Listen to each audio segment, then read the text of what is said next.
Hello everyone, welcome to the stream. I am on my Say Heroes character on Thunderspy. It is a Beastmaster Mastermind, and if you want to join in and play with me, that's cool. And all you have to do is just be on the Thunderspy server, send me a message in game, or jump on the Discord that I have and jump in the Say Heroes section. You'll be able to do it from there. Variety. Okay, everything's set there correctly. Let's go back to missions. What map are we in? We are in Christ Folly. Town. So we need to go map. Go here. And, no. Oops, right. Take cover off and put flight on. I'll move quicker, won't I? Oh, let's see. Over here. Oh, some news.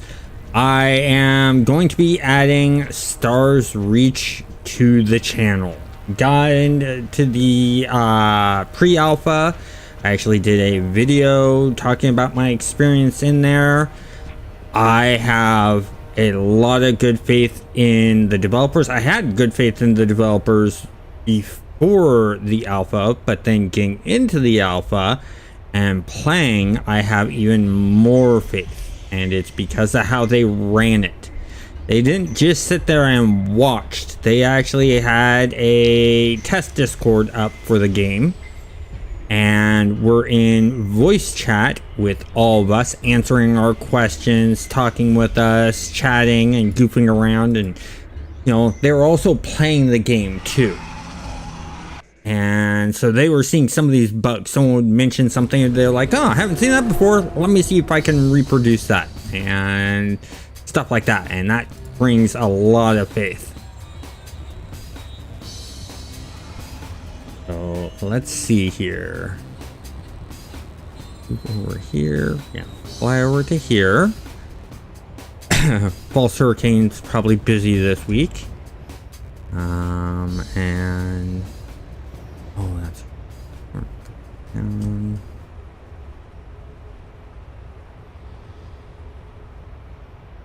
so it's probably underground here. Yep, it was. That's what I like about this. This. You tried and you failed.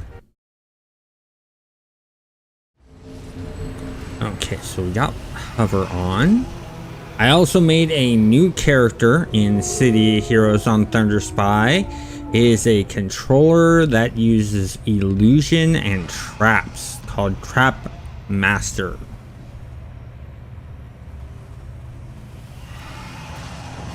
So I'm having fun with that and planning on doing a video about the build.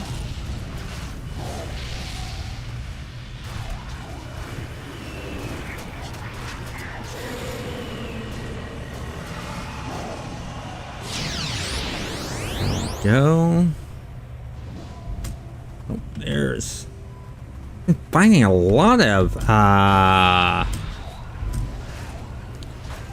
fifth column and council lately.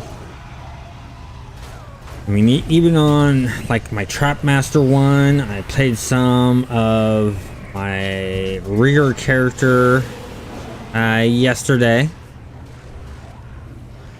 Just sort of been jumping around a bit on characters. The only ones I don't jump on when playing for fun is like the live stream characters, so my hardcore character and the community gameplay character. So this character and my hardcore character I don't jump on, along with the community mastermind one. I don't jump on. I'll leave that one alone. I have a bunch of other characters. I mean, if you guys have watched the stream, you've seen that I have a huge stack of characters. Got that there. That there. doorway there. Put this in like so. Hover our way over here in that direction. We're gonna go right as usual. Hearing some talk coming from some areas. Let's look around. Something's throwing something. Oh, it's a werewolf up there. Couple werewolves getting their butts kicked. That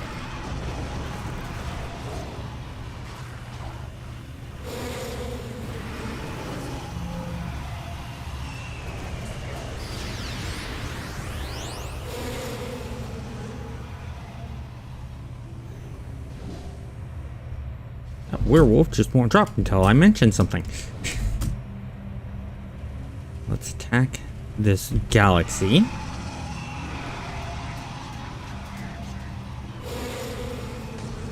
Hearing a glowy over there. Oh, just got hit with the knee launcher.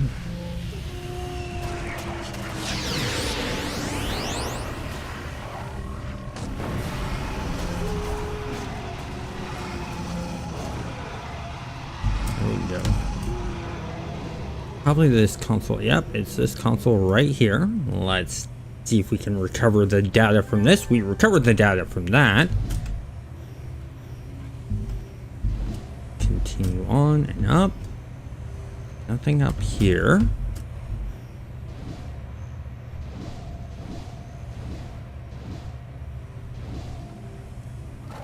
Check all of the levels. Nothing here. So let's fly up. We'll go all the way back up to the top.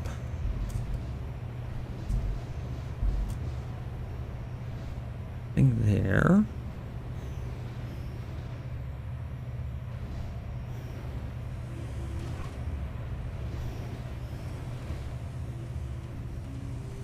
There's the guy. He's gray though. Probably won't get much experience from that. Oh, that's right. I'm 41 now.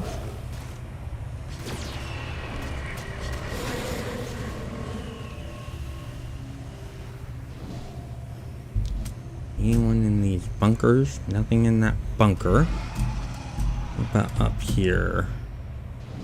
Nothing there. Nothing in there that I'm seeing. Continue on our way here. Check these bunkers. Anything in there? Nothing in there. We got vampire and guard. Let's get the vampire first.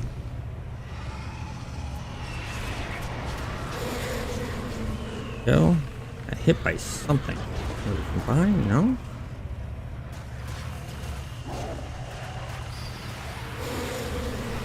Ooh, good critical hit there. Yeah, that's finished off, but we got a tunnel here. Nope, tunnels are just a dead end. So we'll exit out.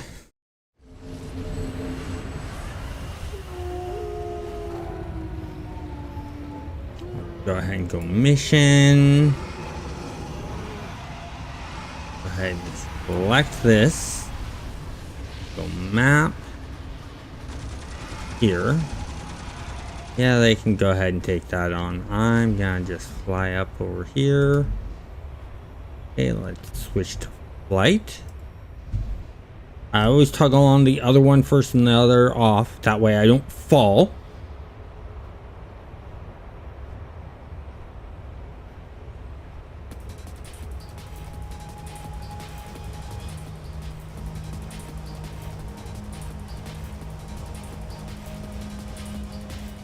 Here.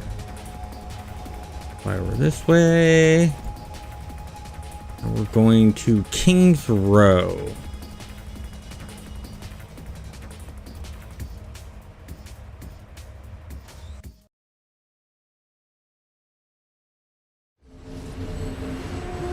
Sorry, selected. Got good distance to fly. That's okay.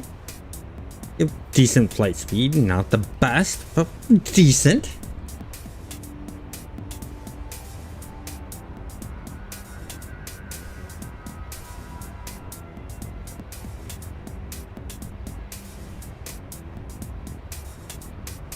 Almost 42. Nice. Pretty sure after these 7 missions, we should hopefully be 42. We'll see what happens. Not worried about anything attacking me, but let's just switch things over real quick. Oh. Okay. Need to go this direction. Okay. I gotta keep an eye out for engineers and porters. Engineers are the harder ones to spot.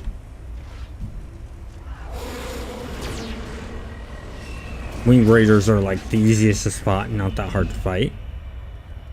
Raider. Not worried there.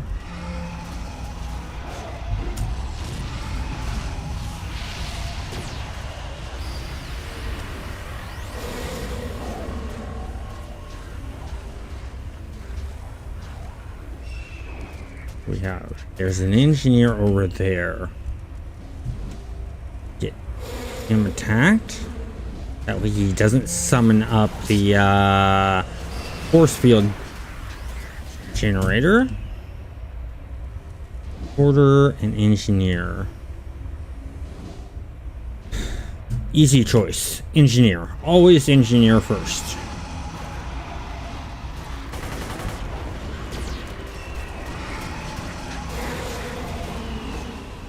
I'm surprised he's not trying to port away. That porter was not smart. Raider and porter. Porter first. Get that engineer. Ah, it's too late.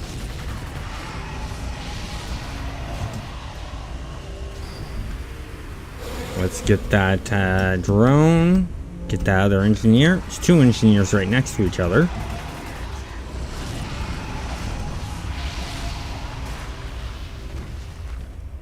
Okay, there we go. Taken care of. Not as cleanly as I would have liked, but it got taken care of.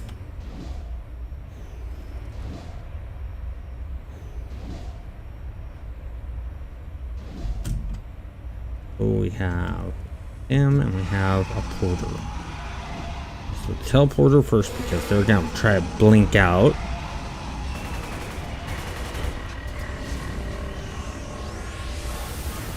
They tried and they failed. First, blinking right in front of me, or teleporting to right in front of me is not that smart of a move.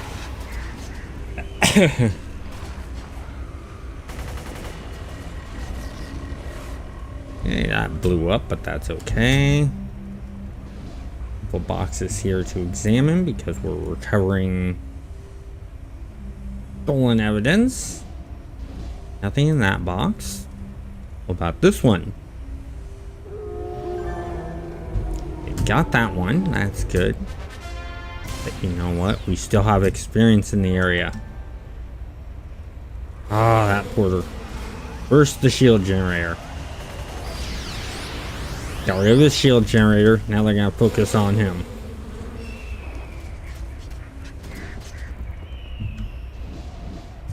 For when you accidentally miss one like I did, that's how you handle that situation.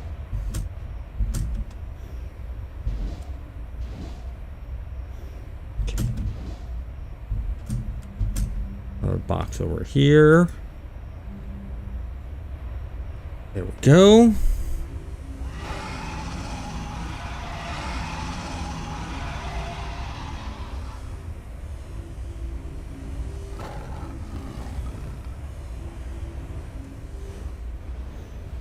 That was it.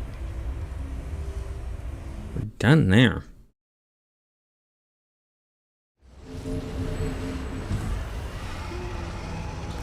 Next mission is to Talus Island. We'll mark this. So, oh, there it is. This. Switch over flight.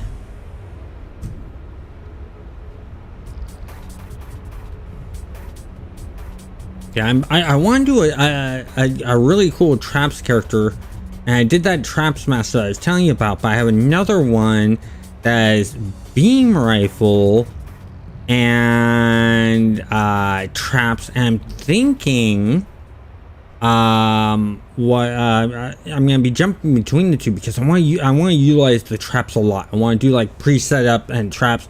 I'm thinking the beam rifle one will be better at it because I can do long distance pulls and have the enemy run through a series of traps and just put time reductions on the traps. I think that would be really cool.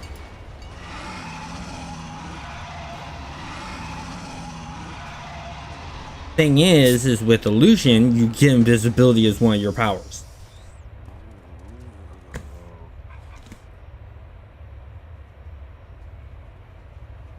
And the reason why it'll be hard with the illusion is when you start attack, all your pets go for the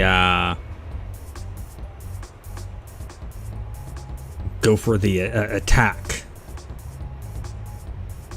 Another idea I could do is switch out from illusions to something else with a bunch of holes and then place the traps around them.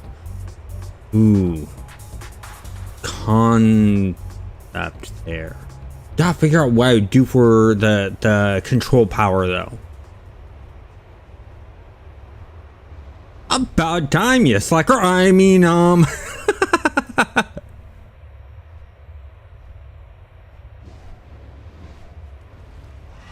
contacts. All right. How's your week been? That's good. Yeah, I'm playing around with ideas for a character that heavily focuses on traps.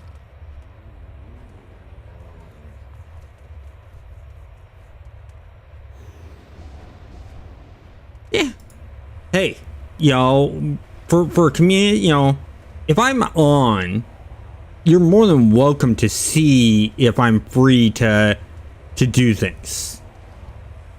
Yeah. Yeah.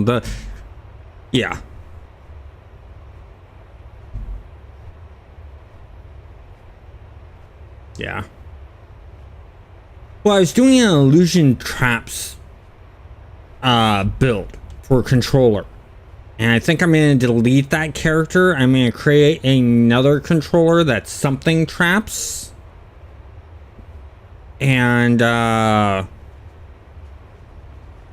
go from there because I want something that utilizes the traps a lot. Because I have a corruptor that's beam rifle traps.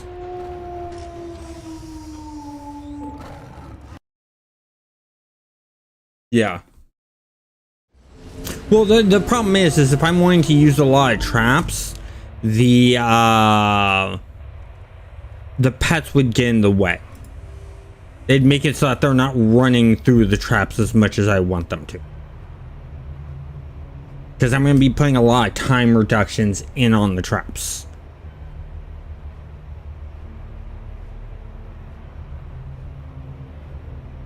Now, I'm curious, what kind of games are you into besides City Heroes?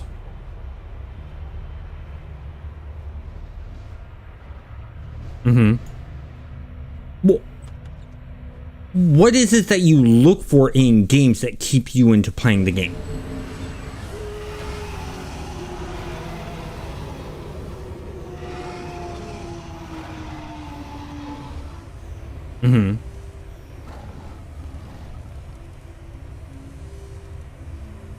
Okay, the reason why I ask is I'm in a pre-alpha of a game. That's an MMO. And oh, you saw that? What'd you think?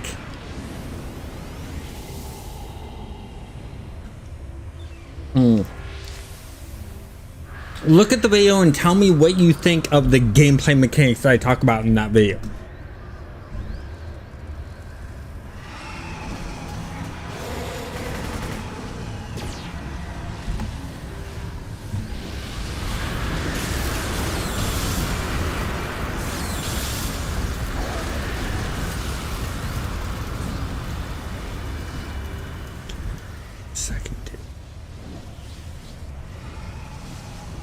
That's a lot of werewolves up there.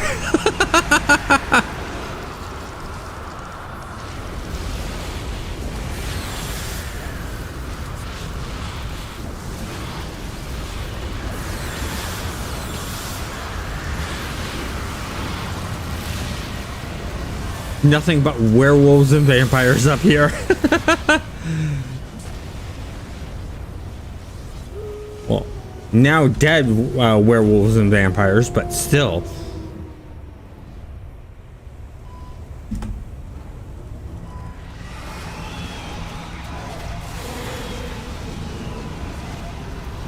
Yeah. Well, that's all because of your invisibility. And that's the one thing that I like about the illusion is you get invisibility. Yeah.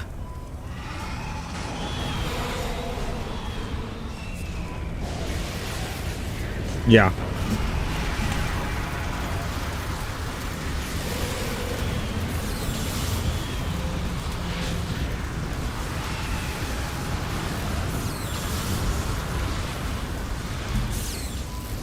Got a werewolf that's on the run. There we go.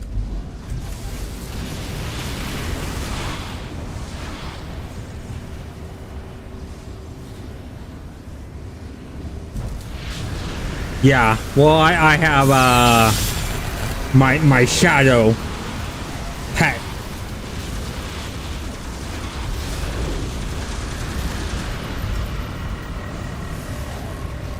Yeah. Well, it's just like a stalker has a fear effect.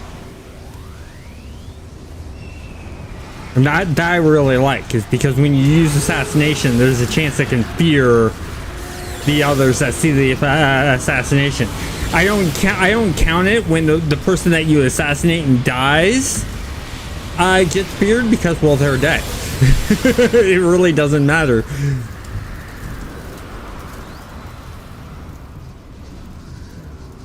Nothing that way. Yeah, I see him.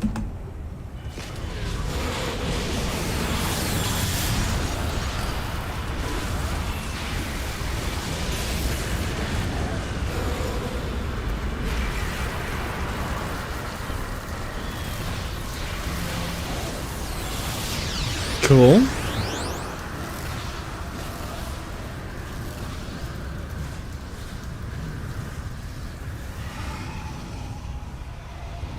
Yeah, I'm really close to level, so.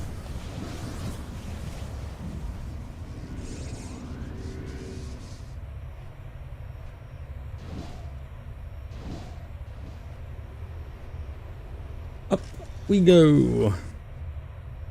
But yeah, I was in that alpha, and you know, I wasn't recording anything. I was sitting there talking to the lead developer and owner of the company and saying, you know, I'm working on doing a video about this. What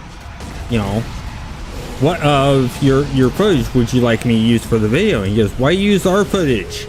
Take your own. And I said, well, I thought we weren't allowed to because, you know, of the rules. And he goes, oh no, we've lifted that now. You can take video, you just can't live stream. I'm like, cool. Yep. And so I immediately opened up OBS and started recording. Yeah. Well, the great thing is now I got to schedule with them a time for an interview, because I asked them if they'd be open to doing an interview with me for my channel, and they said we'd be happy to. And they'd taken a look at my channel and seen what size my channel was. And that's exactly what they said. And the thing is these aren't like unknown developers. These guys have worked on Star Wars Galaxies, EverQuest, Ultima Online, EverQuest Next.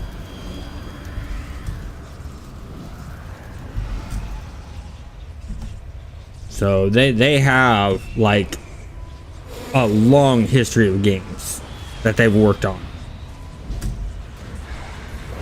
We're talking together, the two that I mainly know have like over 20 or 40 years of experience together.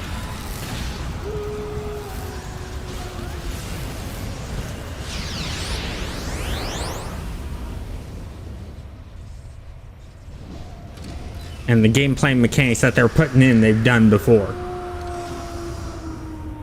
Oh yeah. Oh yeah. I mean, let's put it this way. I am not a big fan of doing crafting or making characters that do crafting or harvesting, but for this game, I will be making characters that do harvesting and crafting. Because guess what? In most MMOs, you get all your good equipment through gameplay, just playing the game, and drops. In this game, you're gonna get your good stuff from other players making things.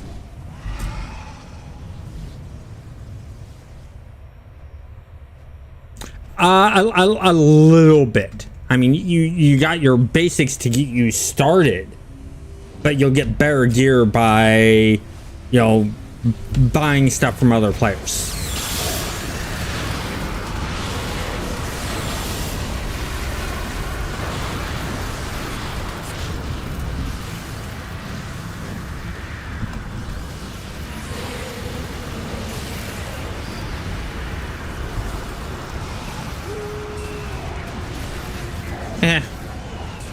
I think we can handle it.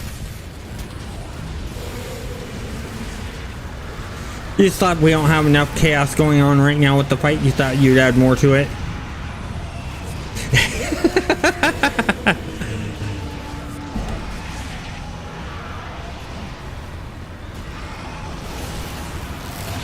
Yeah. Your character in no way is meant to handle multiple groups.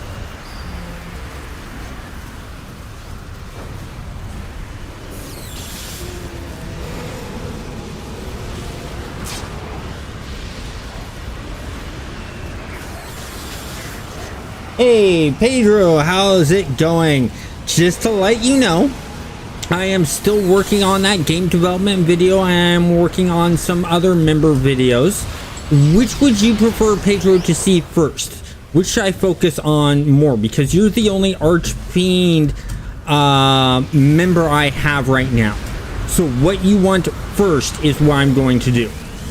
So let me know what you'd like to see in, you know, members only content. And for game development, do you want game development video more on role-playing, video games, tabletop games?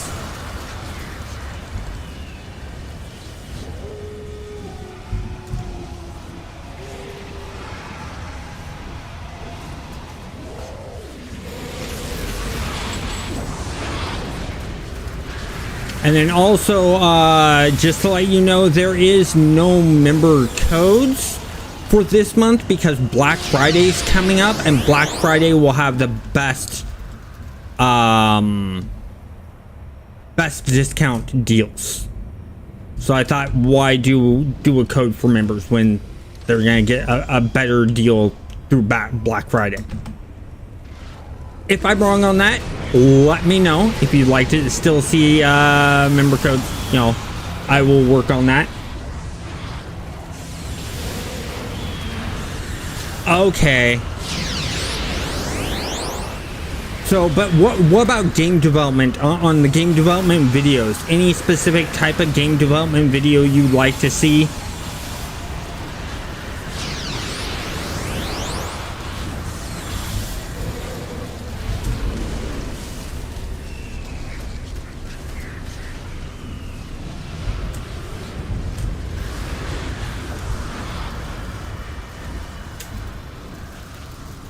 And then also let me know, Pedro, when you're, what time is good for you? Ooh, there's my level 42. For sitting down and playing a game together. It can be City of Heroes, it can be, you know, whatever computer game, as long as I have it in my games list.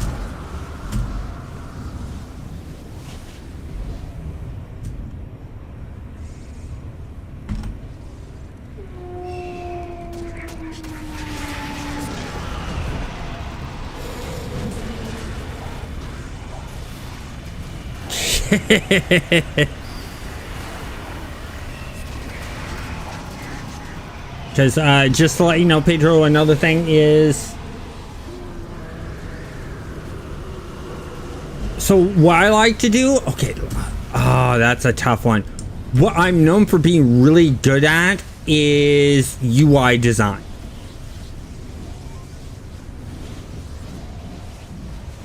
So I can do I'll focus on a video about UI design. Because I've had comments from big time developers that say my UI design is amazing. And we're talking like Steve Jackson, the guy who made GURPS and the guy who made Munchkins and Car Wars. He's straight up said that I have killer UI designs. So I can easily do a video showing how to do UI designs. It's gonna be predominantly a mock-up video, but you know, mock-ups are the most important part of UI design.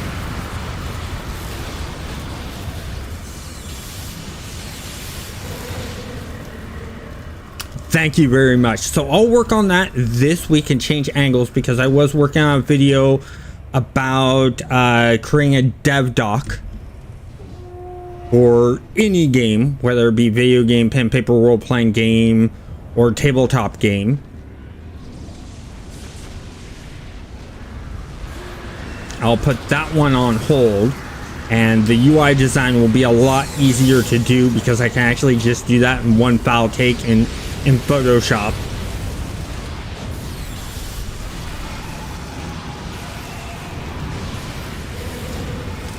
And then for my members only, I think what I'll do is I'm going to do a video for you talking about my favorite games that I play when I am not making content.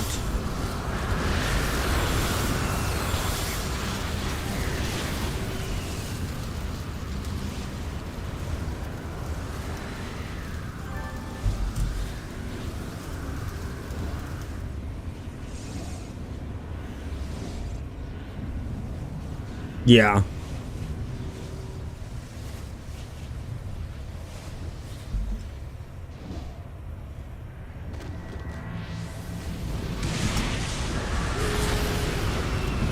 So I take it, Pedro, since you're into City of Heroes, you want to get to, me and you can just play City of Heroes together at some point in time. And this isn't during a stream or anything like that. It's just me hanging out and playing with the Archfiend players or members.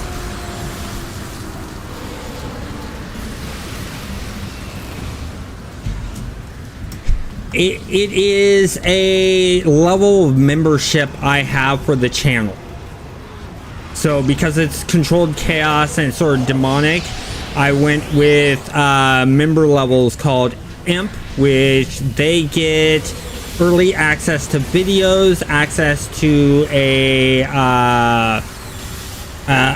chat channel in the Discord, and then there's Fiend, which gets like a 10% discount on all products on my gaming imagery site. And then they also get a members only video. Hey learner, how's it going? That's okay. You know, you got things to do. That's totally understandable. You know, life comes first. But anyways, as I was saying, the imp level, and then there's the Archfiend level, which gets an extra discount on things, and or on the merch store, and then they also get access to game development videos. And plus I will play one game with them that's not a stream or meant for a video. It's just hang out and game with me.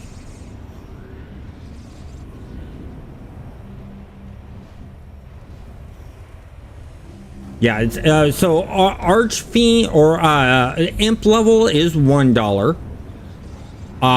Fiend is $7, and then for the top tier one, it's $25. But also depends on what you're into. You know, if you're not wanting the game development videos, and you're not caring much about getting a discount on merch, or that's the other thing, is every 6 months with the Archfiend. Pedro, thank you for the $50. I greatly appreciate that, Pedro. Oh, I think that's gonna go towards the new mic. I found this really good mic, because the mic I'm using now is like a $50 mic, so it's okay, but I want to upgrade, and I think that's what that $50 will go towards. Is I found a $200 mic that I'm really interested in, has really good sound quality, and stuff like that. So that's what I'll put that $50 towards. I greatly appreciate that.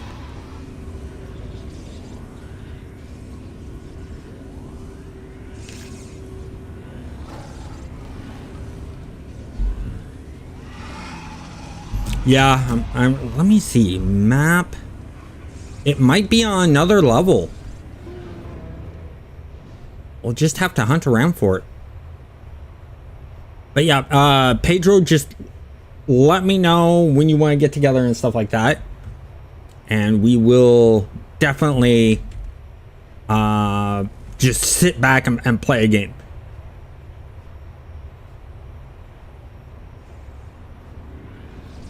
I'm not seeing anything saying that there's something on this floor. Oh, you're down a floor. Okay. I'm still on the first floor, so clearing out some areas that were black. You're like, there's still something on this floor. I'm like, I'm not seeing anything.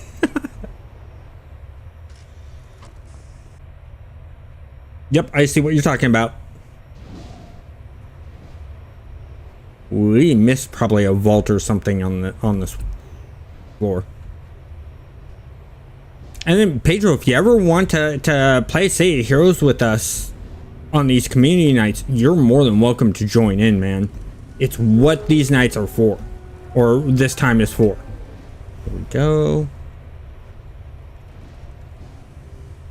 Yeah. Oh, he's got... Yeah, that could be multiple places. I'm just going back and forth in a little area here.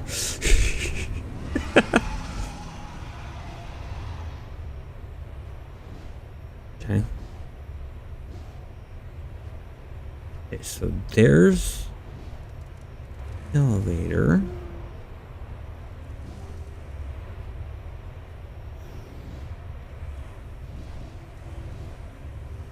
Go down here.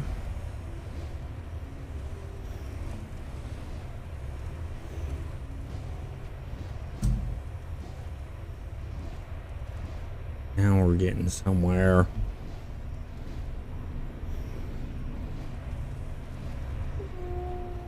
Yeah. Got lost and stuck in for a while, huh? Ah. Oh, man. Oh, by the way, Pedro, if you have Discord and you're wanting, and you don't have access to the members area of the Discord, because you should be seeing a members area in the channel, and then you should see the Imp channel, the Fiend channel, and the Archfiend channel. Oh, can't hear. Thank you so much for bringing it up. Let me fix that right now. Let me see. That is under my OBS. If I can just, there we go. OBS. We need this. Properties. Excellent. Found one. Perfect. Okay, there we go. Now you should be able to hear him, Pedro. Can't believe I forgot to switch that. But that's what great viewers like you, Pedro, are for, is to let us know when a streamer is got something, a setting wrong. Yep, we missed the whole side over here. We did. Hello, peoples. Hey, hello. Who's that? This is Jester. You guys playing City Heroes? You are playing City Heroes, yeah. Yeah. How's it going, Jester? All right. Okay. Oh, Silverfire, I am doing amazingly well. Good. And right now, I gotta say that's mainly because of Pedro. Well, you heard? Did you hear what Pedro did? What did Pedro do? He did a super chat of $50. Oh, right on. And he's my first Archfiend member. Right on. Congratulations. So I've been chatting with him about what he would like to see content-wise for members only and in game development. Right. Yeah. So It's good. Well, I can map out what I'd like to see, but I don't think. what would you like to see? I mean, other ideas would be great, okay. Because what I can do is I may not do that idea right away. I'm going to do whatever Pedro wants first because he's the only one really seeing it. But then once I've gone through his ideas, I then have the ideas that other people give me and can start working my way through those. I mean, I have an idea for a dev doc video. I have several ideas. He said that do what interests me most in game design, and what interests me most when I'm making a game is UI design. It's because I have fun with UI design, but also big well-known game developers have told me I make amazing UI designs. So, let me put it to you this way, and then I have several ideas. One, I mean, I had an idea for like a James Bond kind of thing. That's a tough one though, because most people don't. Most people would get.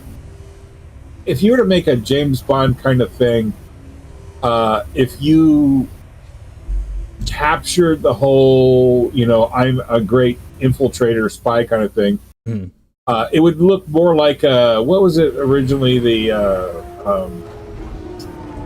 What's the name of the one where the guy sneaks through things, right? But here's the deal. Metal Gear Solid, Splinter Cell, yes. Assassin's Creed, Hitman.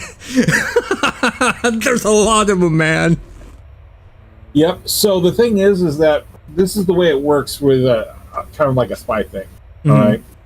You have different missions, and different missions call for the strong roles are different specialties.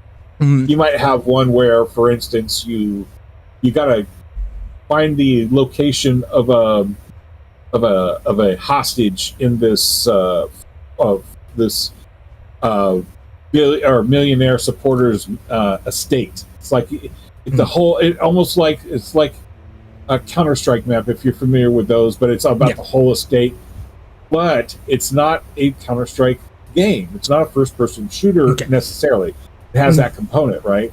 Yeah. The component is that everyone, in order to get in there, has to get through a security checkpoint. You might have special abilities where you can call in like an airdrop team or something like that into the place. But that doesn't but you don't know where the location is. Yeah. And the other thing is that there's like a body count for the mission. Like after you've gone through so many collateral damage. Which, by the way, I know it sounds terrible, but let's face it, it's some.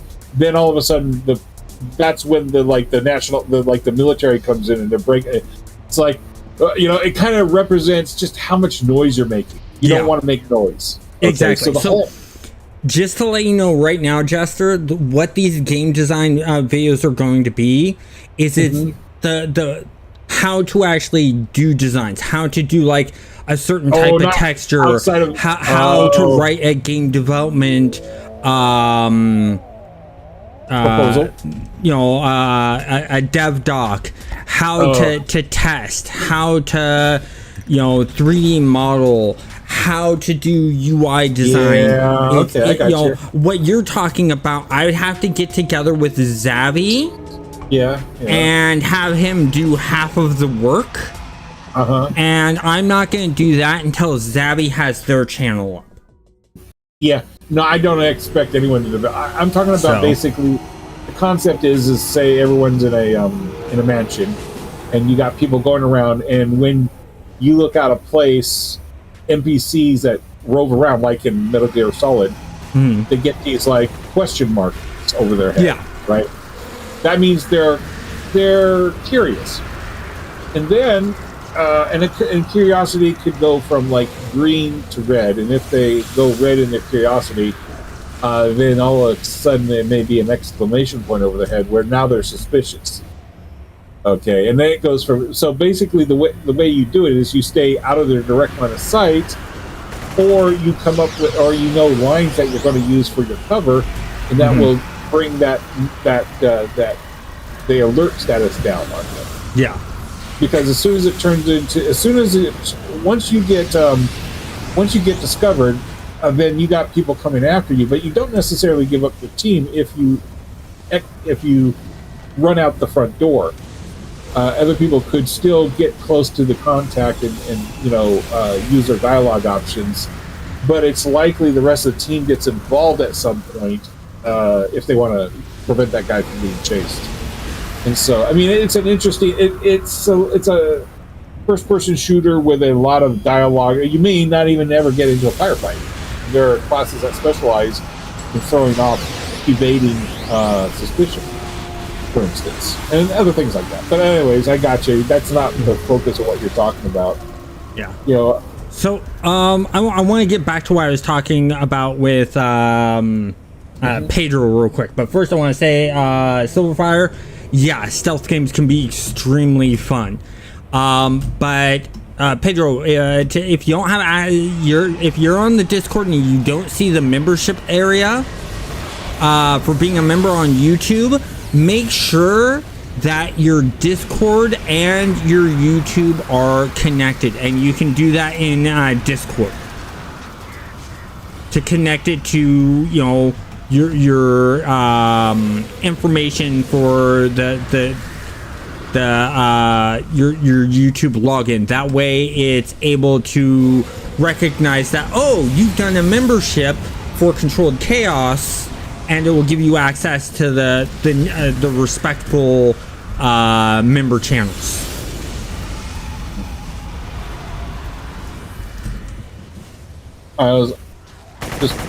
Sorry.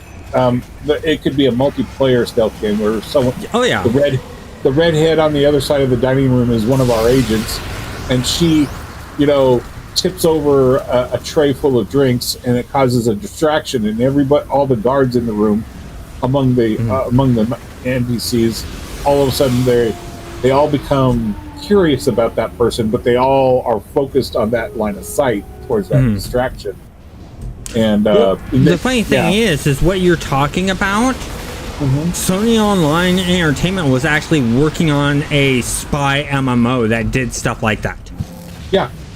Well, maybe I got. It was called The Agency. I did see one thing for The Agency, but I never found out what happened after that. Yeah, basically, it never got finished. Yeah, that makes sense. Was one of the several.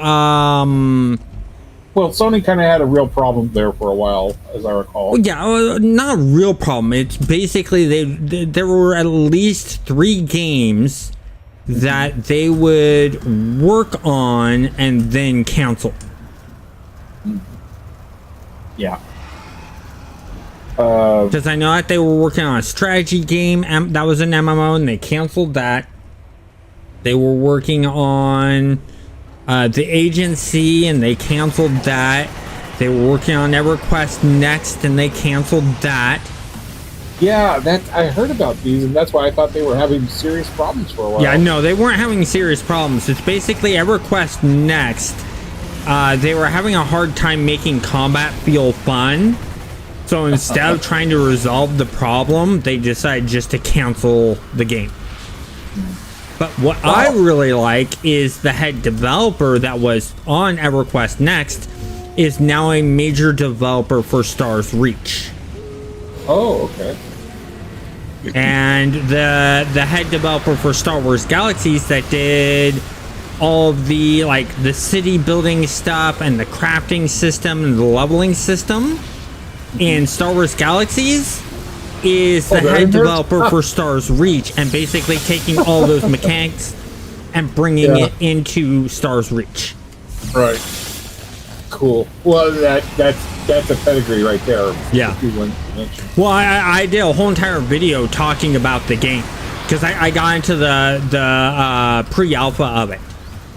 Wow. Okay. And while I was in the pre-alpha, they had a Discord set up for testers, and they'll be in a chat room, and you'll be in the chat room. All right, Silverfire, you have a great day. And you can sit there and ask them questions. And so I was talking about to them about, the video that I'm going to work on, saying, look, I'm going to I'm going to follow your guys' rules and guidelines for this. I'm just going to talk about the game and use your guys' footage. And the head developer and owner of the company says, no, you can use your own video now. We're letting you record your own video and of the alpha and put it in there. We just ask that you let people know and repeat over and over again that this is pre-alpha, the graphics aren't finished, the animations aren't finished, a lot of the stuff in the game is not finished. Gotcha. Hey, I gotta take a phone call, I'm sorry. Okay, no problem.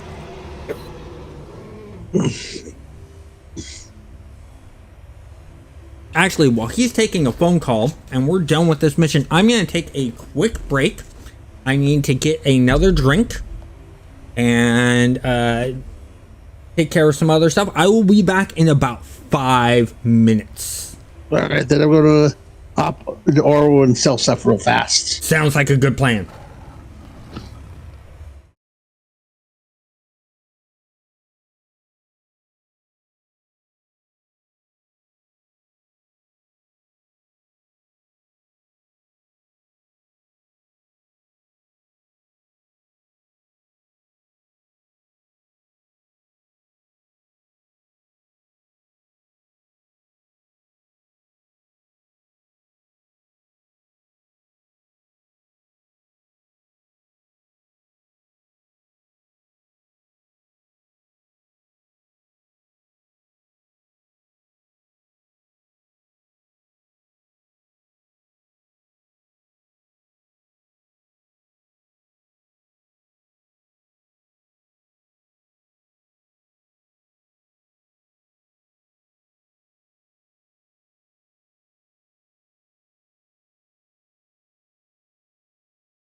and just won't be able to join us tonight.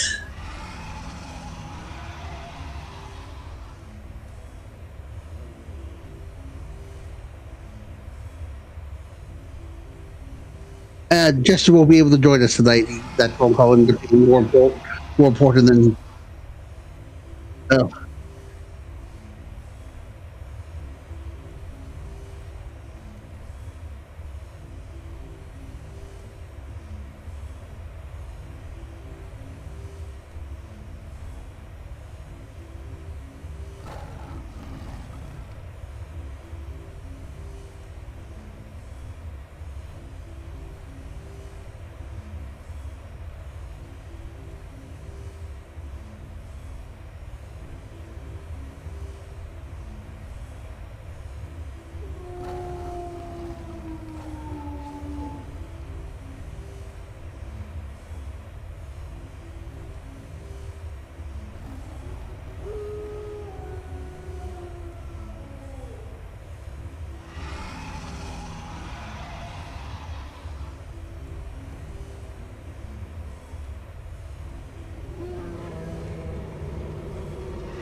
Pedro. Thank you. Oops. I forgot to unmute the mic. Thank you again, Pedro. Hey, Alex. As I was saying, Pedro, with either of those or both, if you need to refund either of those super chats, feel free to do so. I don't do these live streams and these videos for the money. I do it for the fun in playing the games and sharing my information about the games, and then also to show what I'm doing for creating my own games. So it's fun and it's a bit of marketing, and that's all that the channel is really meant for. Any money that really comes in once I've built up and got everything fully set up for the stream, for doing videos, you know, like getting a better mic and stuff like that, any future funds will actually go straight into the games that I'm developing. So if I need to hire voice actors or I need to hire animators and stuff like that, things I'm not good at, then that's what the money will go towards. You know, I'm in no way a voice actor. Animation, I am good with making realistic looking animations, but my timing is off. I don't I can't seem to get the timing down. I don't know why, but I'm just having a hard time with that. So I want, if I'm gonna do anything with like characters, I would want to hire in an animator to do that. If it's something like a racing game, or like the Marpingo game I'm working on, where it's just a ball rolling around, that's all physics animated. It's not actual animator skills. It's the game doing all of that. Thank you, Fidget. Some people like it, some people don't, and that's fine. You know, a lot of people actually don't like the sound of their own voice when they hear it on recording. Even singers and actors have said, I don't like the sound of my voice when I hear it played back to me. And that's a normal thing. I've just gotten to the point where I'm like, you know what? I don't care. But let's pick another mission here. And you might want to increase the difficulty. Oh yes, let's. What you want to put back up to the? Let's go times 6 or 5. so. And what you want to put the plus at? Why don't we just start out with +2 and see from there? Okay, we'll do +2 and times 5. That's a fair starting point, I think. Yeah, because we've been upping the game on that. So we got that done. So let's go here. Okay, Talos Island. Let's go ahead. Let's clear out the 30 warriors in Talos Island. Okay, then. And if any of you want to jump on the Discord and just chat, like Jester did before he had to leave and go, feel free to do so. This is a community night. It's about all of us, whether you're playing the game or not. And if you just want to sit in chat and chat there, that's fine too. Or if you just want to watch and not chat and just sit and see what happens, that's fine too. I don't know how many. It doesn't count until you get here. Yep. I'm working my way there. I mean, I don't know how many live streams I've watched and I've just lurked. In fact, half the time that's what I do. That's what I did the first few times in game before Shauna I finally started playing just gifted 10 memberships. So all of you that are in the watching this, you've now been gifted imp memberships. And that was from Shauna. Thank you very much. I'm gonna have to update my my credits thing at the end to show all of this. So let's see here. We have Nicholas 2341, Cosmic Jester.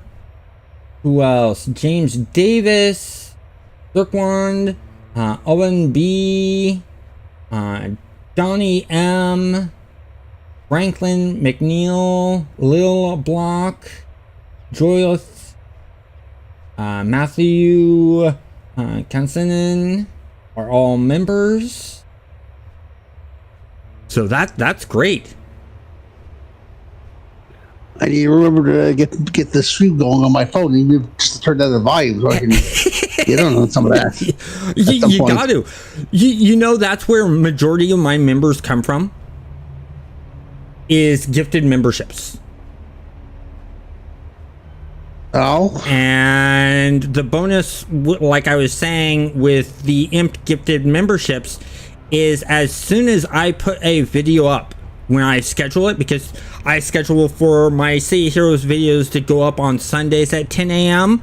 but I work on them like on Fridays and Saturdays. As soon as I put them up and I schedule them, I set them so that members can see them immediately. And so like the video that went up today, like right after I posted it, and it was scheduled to go out this morning, when I posted it yesterday at 6 p.m, Raven Rock, who's a member, immediately replied back and made a comment on that video. So you guys will get instant access. The only time I don't schedule videos out is when it's sort of like an update. You know, one of the Say Hero servers do an update, or No Man's Sky does an update and add something new to the game. Those videos I get out right away because, you know, that's a then and there thing. My guide videos and other stuff like that is, you know, that's all scheduled out.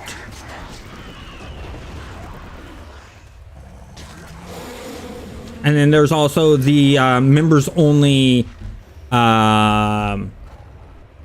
community posts that you guys will see.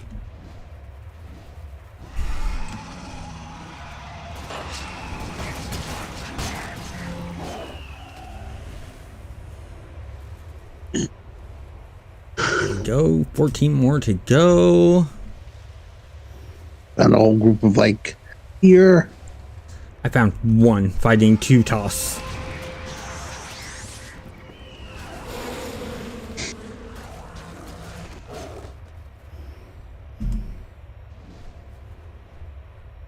What we have here, that's a bunch of freaks. Don't want the freak shows. We want warriors. We're hunting warriors right now. What do we have over here? A bunch of warriors fighting a couple toss. So no. I was 18 maybe over 20 years ago. I'm actually 48.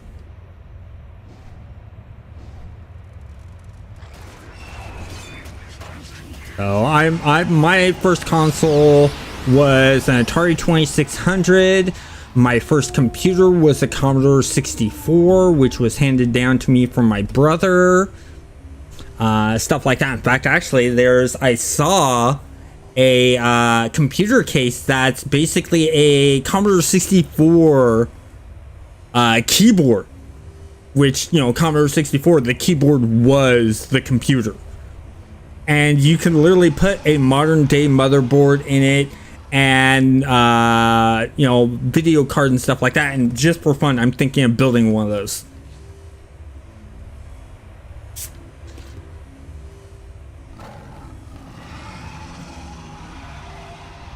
Yeah. I mean, heck, one of my favorite video games that I played was on the Commodore 64. It was Battletech. And all it was a black screen with a bunch of green lines to represent the mechs and stuff like that. The lines would actually make the shapes of your Warhammer or your Battlemaster or your Marauder or your Wasp and stuff like that. That was my first Battletech game ever. So missions.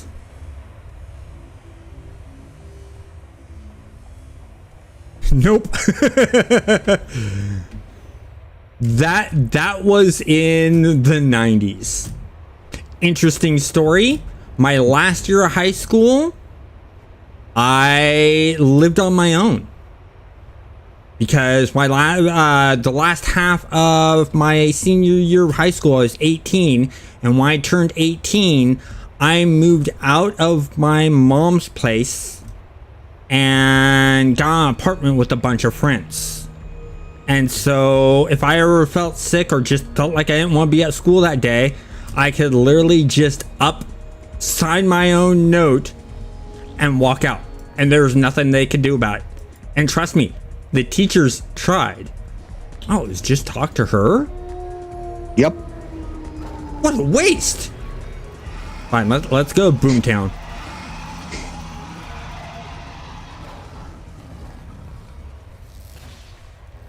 That's the tunnel. That's close enough.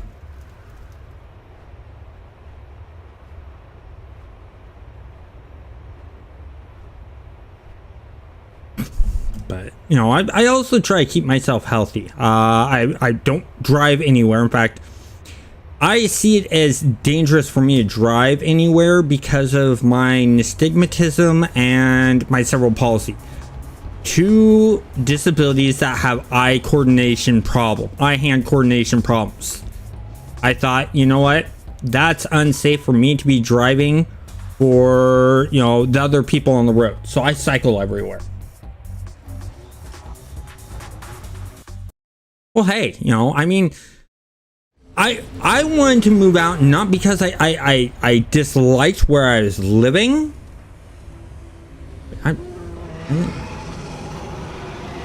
Boomtown. Off of Steel North. Okay. Oh, I'm in Brickstown. I'm like, wait, I'm in the right one. That's Gray Swally.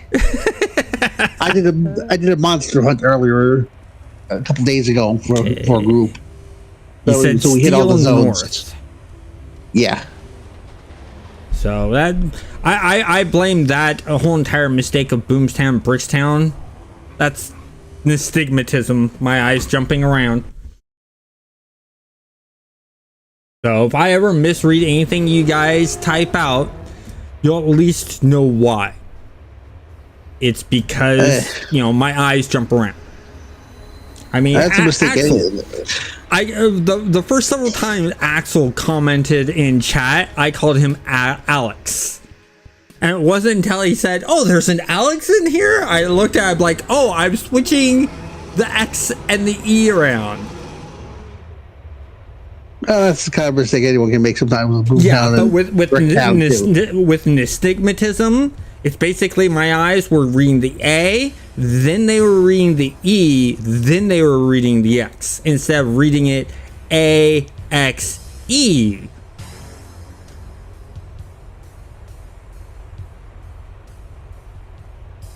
But hey, you know, I mean, there's times where my eye disability has actually proven favorable.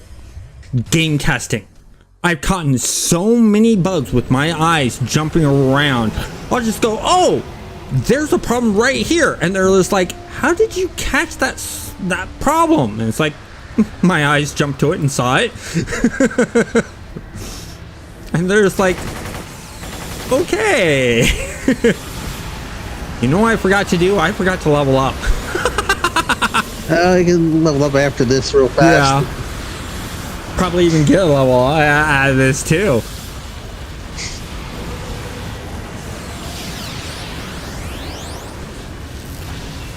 Not like I'm worried. I'm with the AoE master here.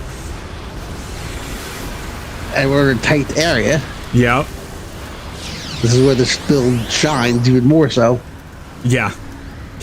Well, that and plus the fact that, you know, you're putting things down like the blizzard and the freezing rain, which slows them, so they're not gonna move much. And then depending on how you enhance them, if you're putting slows actually on them, you can make them to where they almost can't move.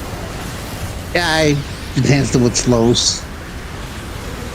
And that's the one thing I really enjoy about Say Heroes is my freeze ring though is not for slow, it's for debuff though. Oh, it's debuff. It's debuff, but my snowstorm though is all set for yeah.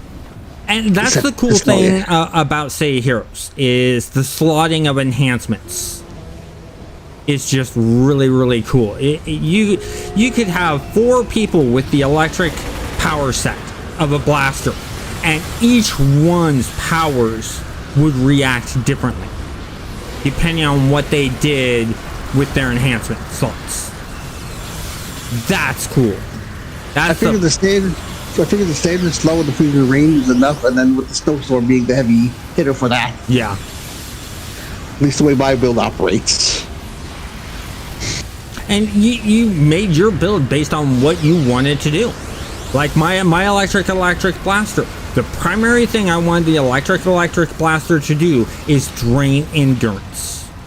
So it has a little bit of an accuracy buffs on all the abilities, a little bit of damage buffs, but a lot of endurance modification.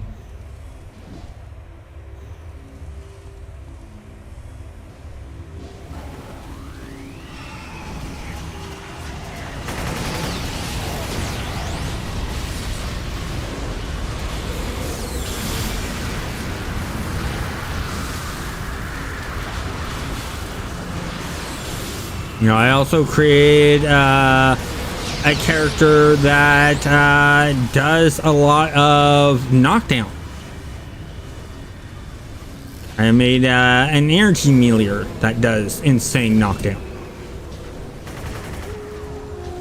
Believe it or not, none of my powers are enhanced for knockback beyond my Gale. Everything else is set for their debuffs. Well, Gale in itself has insanely good knockback. I mean, that's literally what the power's meant for. Yeah, that's the only one that's really slotted for. Everything else is kind of... I mean, heck, I don't even put knockback in my Gales.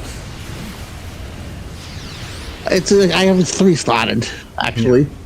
3 slotted with, let me pop into it real fast. Okay. With the force feedback. Oh, force feedback. 3 pieces of it. Knockback damage, knockback accuracy, and knockback recharge. Yeah. I know. That's all I have in it. Yeah, I know I had one character that did 3 slots of accuracy because I wanted him never to miss. You don't need much for it not to miss. Yeah, but still. It was just the concept. I wanted to make sure that for sure they would never miss.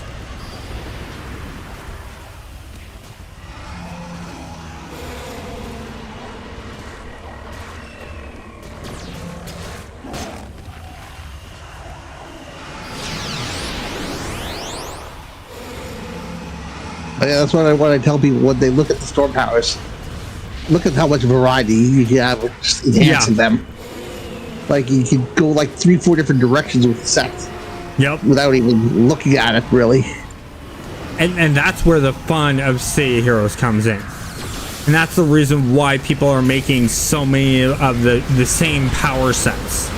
Is because each time they're enhancing them differently.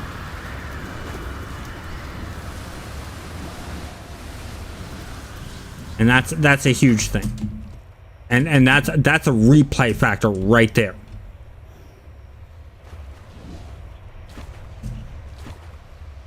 Okay, somehow I got turned around. Being turned around in the sewers? Never. It's like getting turned around in the caves. It just never happens. The other reason I can't put City Heroes down is the randomization that they have for the missions.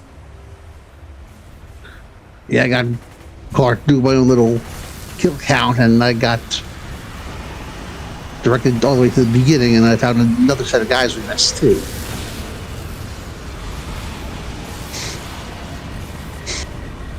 Let's see here. Yeah, death by 1,000 cuts at this point.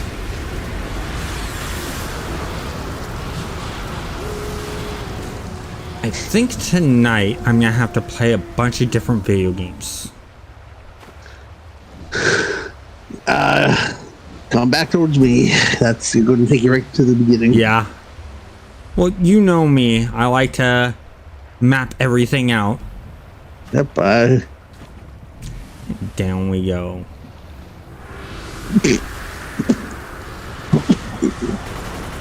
And the reason why I'm going to be playing a lot of video games tonight and probably in tomorrow is so that I can do my members only video on what games I like to play when I'm not working on YouTube videos. I'm just sort of sitting back and playing for myself. And it's going to be ones that aren't covered on the channel because yes, for fun I will sit back and play City of Heroes. I mean, heck, Hurricane, you mentioned that you saw me on earlier today. Yep. Yeah, I was playing around with a new character build idea I had. Which that character is going to get deleted and probably end up making, you know, a whole entire new character. Because the idea is he's supposed to be all about traps. And so I don't want any pets because pets can mess up your whole entire trap setup.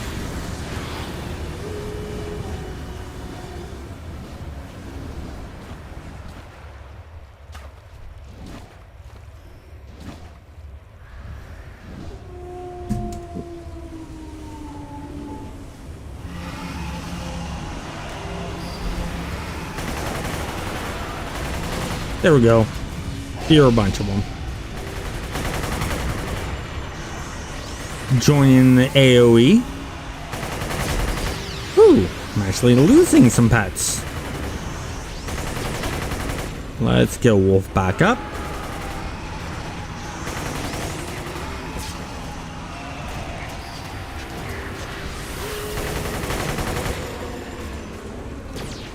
Where are you?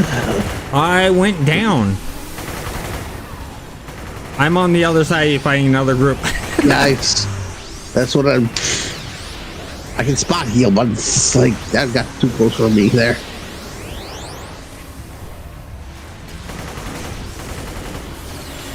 I was like, okay.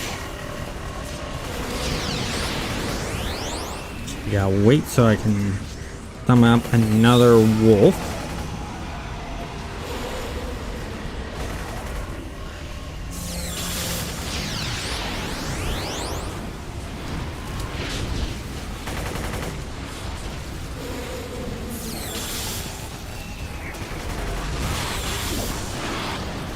Get that.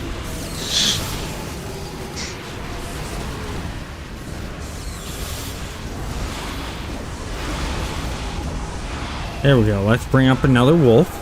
Or two more wolves, actually. We lost another wolf. There we go. They were both taking on like half the room together. And I kind of had to jump in and save you there a little bit. Yeah. As we both realized we'd taken on half rooms on our own. Yeah. It's not fun if we don't get close to death. It's why we've been raising the levels so much. There we go. I think we cleared that room. Just a little. That was a little bit of a nice one. You run into that. That's what I like. That's a bunch of misses. I haven't laid down my debuff yet. Oh no, I don't have my my fear socketed for accuracy or anything.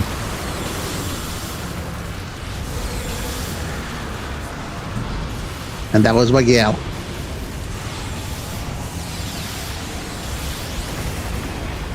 That's exactly what I wanted it to do. There.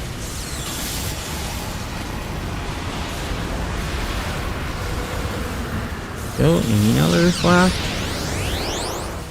Oh, we're clear here.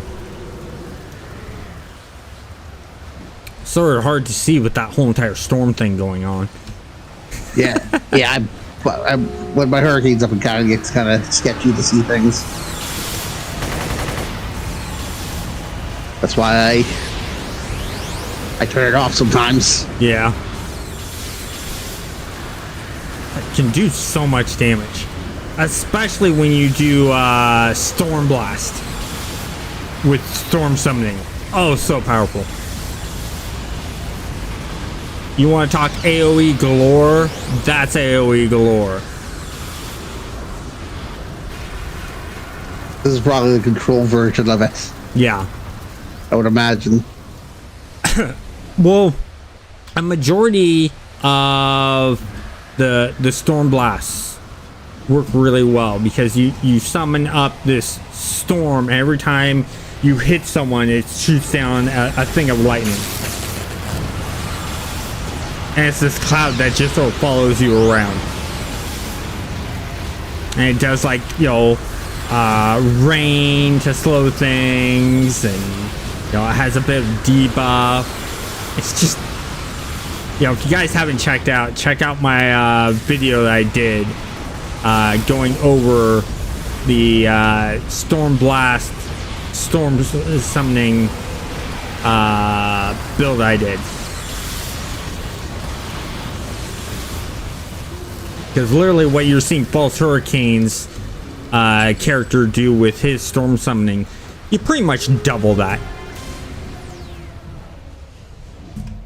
But instead of being able to move things around where my army and stuff and able to shift things around, you off is just the sheer storm to do it. Yeah. Would be the difference, I would imagine. Yeah. You don't have any permanent pets. Everything's summoned on the spot. Build missions. Now we're going to be going to Brickstown. Now let's see. Build missions. Independent sport. And then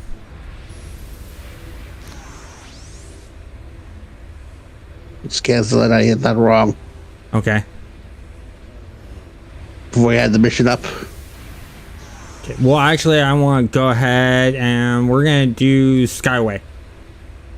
Put the mission up and like it'll take us there probably. Probably take us there now. I got the mission up and locked in. So if you take yes now, it'll take you right to the mission. Okay, but before I go to the mission, I'm gonna go level up. Because I got a couple of levels to get.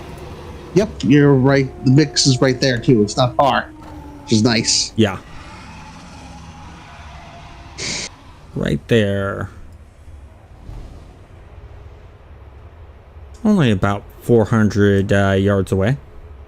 But still, not where we are to where that is. That's on. It's not miles away like it sometimes can be. Yeah. Under the maps, like you could be all the way down at the bottom in the land of the lost up here and have to get up there to level. Yeah. And just the Skyway. Skyway is one of the worst for that. Skyway and independent ports are the larger maps. Epic pool power. Let's see. What do we have? We have field mastery, atomic mastery. You have any powers that accept taunt?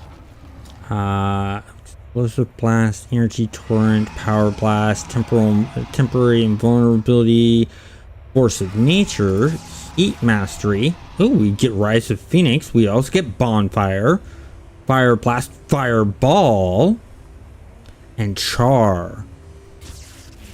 Charge mastery is electrical. Chill mastery is going to be ice.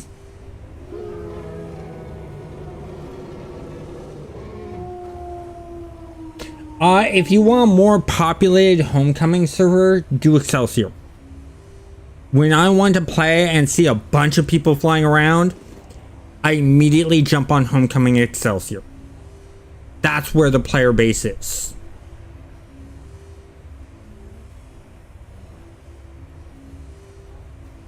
You'll still run into people on the other servers, but nothing like you'll see on Excelsior. No dark mastery. I think I gotta go heat mastery. Now, what should my first power be in the epic pool power? I'm thinking either bonfire, fireball, or rise of the phoenix.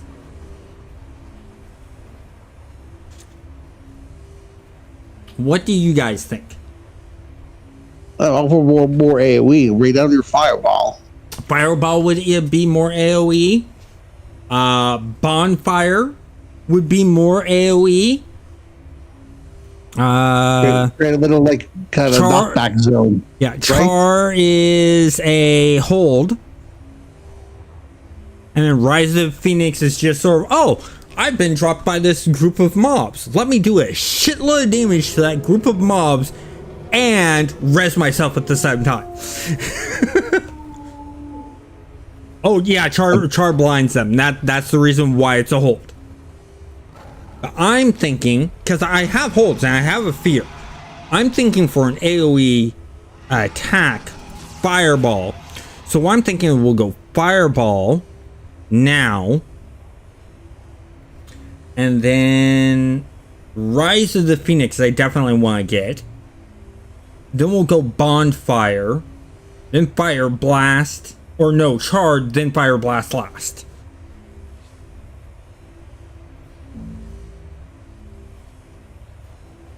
So there's that. Let me move a few things around here. And do you have any powers that take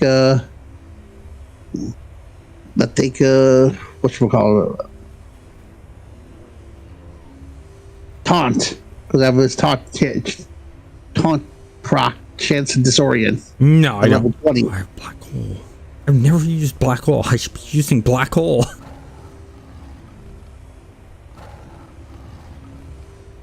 Bring up to the next level. Black Hello. hole. Hello. Who's this? This is Jester again. Oh, Sorry Jester. about Okay, earlier. you're back. Yeah. That's a me. So what are you guys doing here in COH? We're just running around doing missions. He's leveling real fast, and then we're Yep. going to start one in Skyway. Cool. Let's put I'm a bringing bunch in of my infamous leotard ninjas. later. Yeah. Okay. You'll see what I mean. Enhancements. Manage. So give him a second, and then you can probably text him in game, and we can get you Yeah. set up.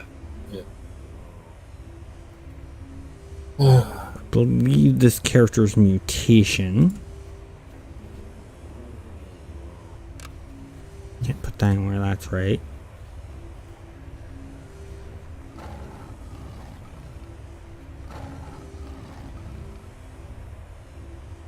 I do natural on this.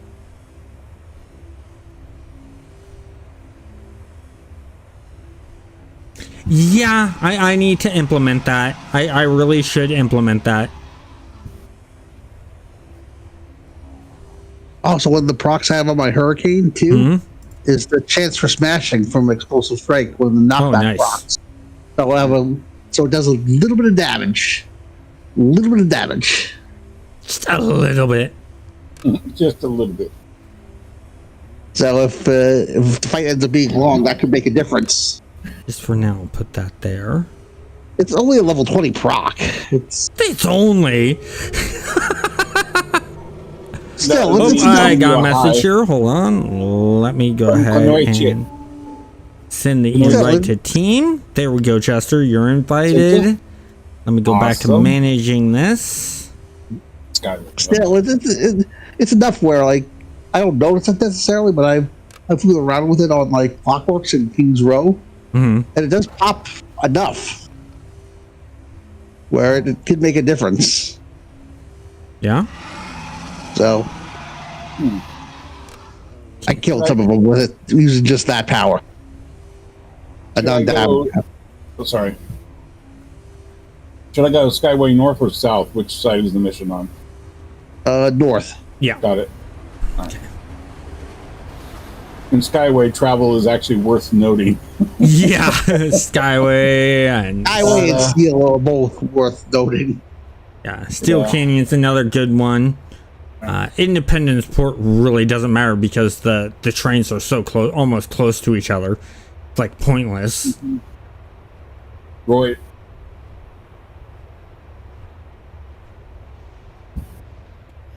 Well, I have to admit, of all this, I like Thunderspy, obviously, but Homecoming put a South tram in there, and it made sense right out of Brickstown. Yeah. But hey, to each their own. Yeah, each server has their reasons for being played on, in my mind. Yeah. Yep. That's it. So, by the way, Axel, your whole entire thing of Discord showing which person's speaking, I definitely want to get because that's going to be useful for the Friday nights pen and paper RPG. Oh. But I think that would also be very helpful for... Okay. Isn't there a UI overlay for Discord that actually... Yeah. Yeah. Fireball! Right. And... Black hole?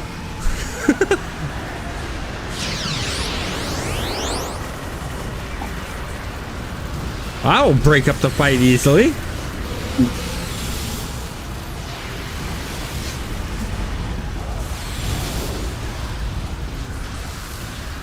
So at some time, I'm going to individualize these costumes a little bit more, but I just remade the character not too long ago. So They're all more or less slightly differentiated clones.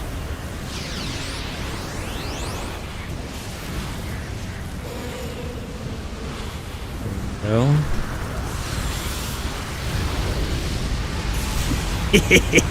Go ninja cheerleaders!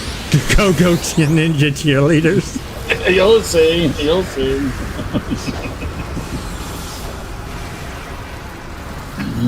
Once I turn down my powers a little bit, I guess. Yeah. Okay, so, there you go. So let me throw the ninja cheerleaders at you there. There's a. Oh wait, yeah, where are you at? Where are you at? Yeah, you're right there. Go, my ninja cheerleaders. There you go. Okay. Yeah, they're hard to see because of my smoke. My smoke and his fog effects. We're like an invisible group. That's excellent. I haven't even laid down the group invisibility. Yeah, I'll throw them out in front of you outside the radius, though. I love this comment. Axel, I'm a squishy MM. Let me draw Ago with an AoE. CCG 2024.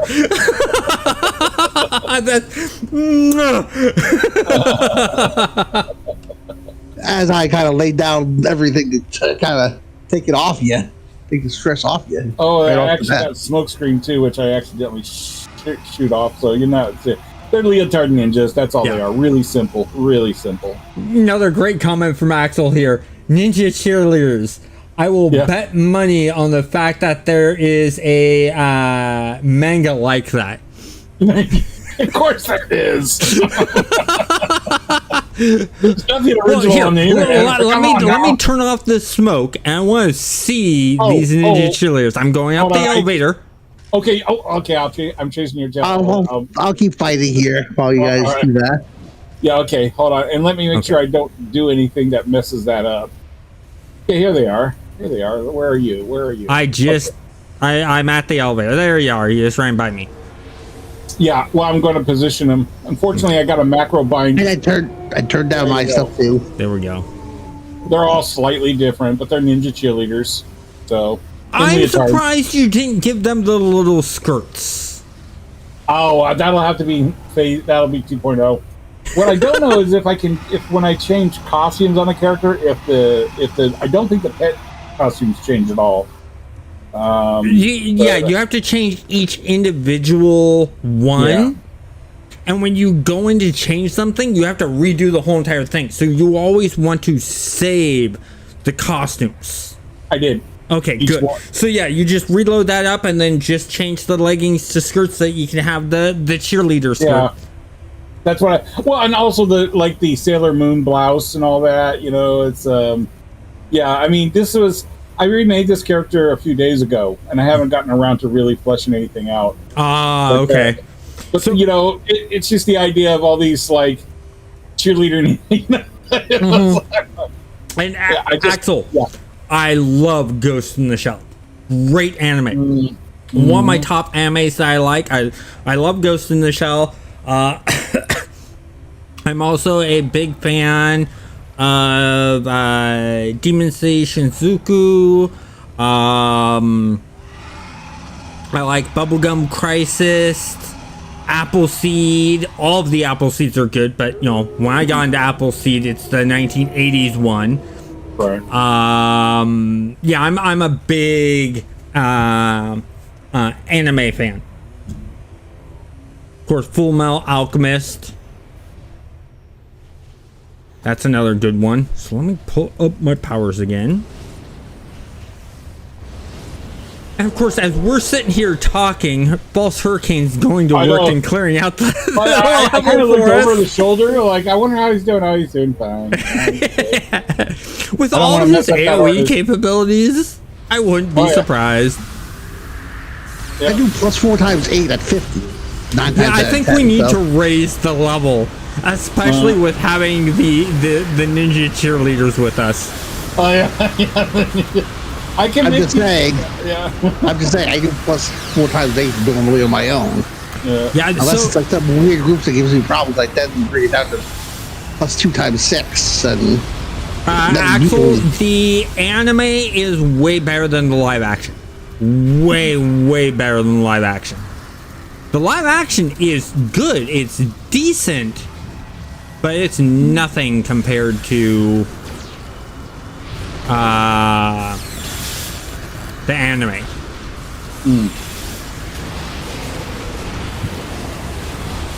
My the first live action anime, or I wouldn't call it anime per se, but the first live action that was based upon fictional characters, where I thought that the fictional characters and they did have some anime movies about them, was Street Fighter. Oh, God. I thought the anime was much better than the live action. Oh, the live actions of Street Fighter just suck. It kills me every time. It's like, oh, you gotta be joking. I mean, they're terrible. It wasn't. You can at least say it was a depth, though. Yeah. I will say that, what's his name? And then this is not to make the movie any better, but because it was terrible, but Jean-Claude Van Damme practicing that Sonic kick thing was pretty impressive as far as acrobatics were concerned. Yes, and but the problem I had with it is he put his own moves in there also. Oh, sure. And it's like, no, when you're doing something like Street Fighter, you don't do your own, what you're known for. You do what the character's known for. Yeah, well, that's not Claudia, though. I mean, Claudia is... If you want a definition of 80s, 90s action ego, it'd be Jean-Claude Van Damme would be that in the dictionary for it. You know? No, Jackie Chan. Oh, well, okay. Jackie Chan. Pure and simple. I've yet to find a Jackie Chan movie that I'm disappointed in. No, I meant ego. Like ego. Jean-Claude Van Damme. Seagal was pretty close to Seagal. Oh God, I hate Seagal with a passion. The martial arts he practices is the same martial arts I practice, but Seagal himself, I just cannot stand.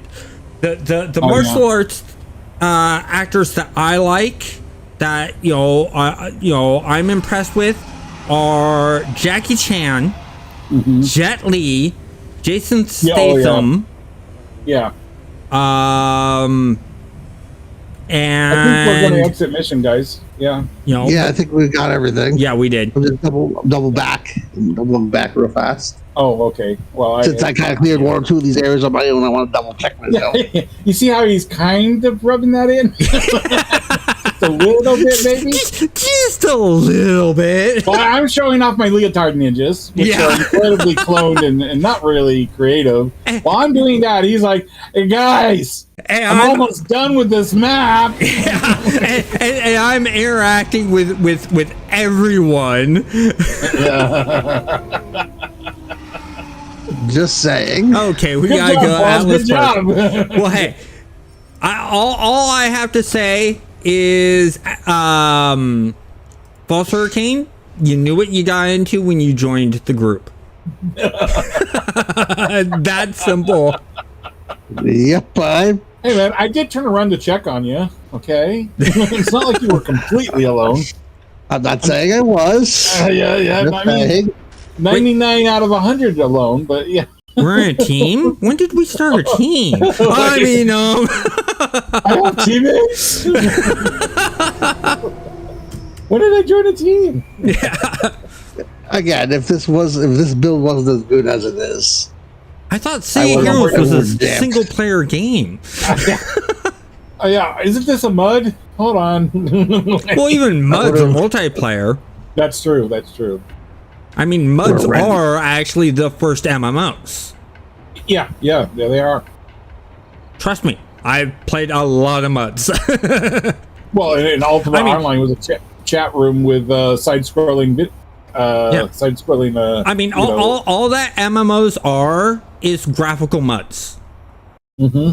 That's all they are, literally. Yep. 3D spaced graphical MUDs. And even some of them aren't really. Not even 3D spaced graphical MUDs, just graphical MUDs. Yeah. Because Ultima Online, when it came out, was not 3D; it was 2D. Oh yeah, yeah. No, that's what I said. That was side-scrolling. Yeah. That was side-scrolling. Well, that wasn't side-scrolling. That was top-down. You're thinking of MapleStory. Okay, I may have played. Yeah, okay, all right. I mean, seriously. Well, and here's another one. A lot of people. So I played Dungeons and Dragons: The Dark Sun series. Mm-hmm.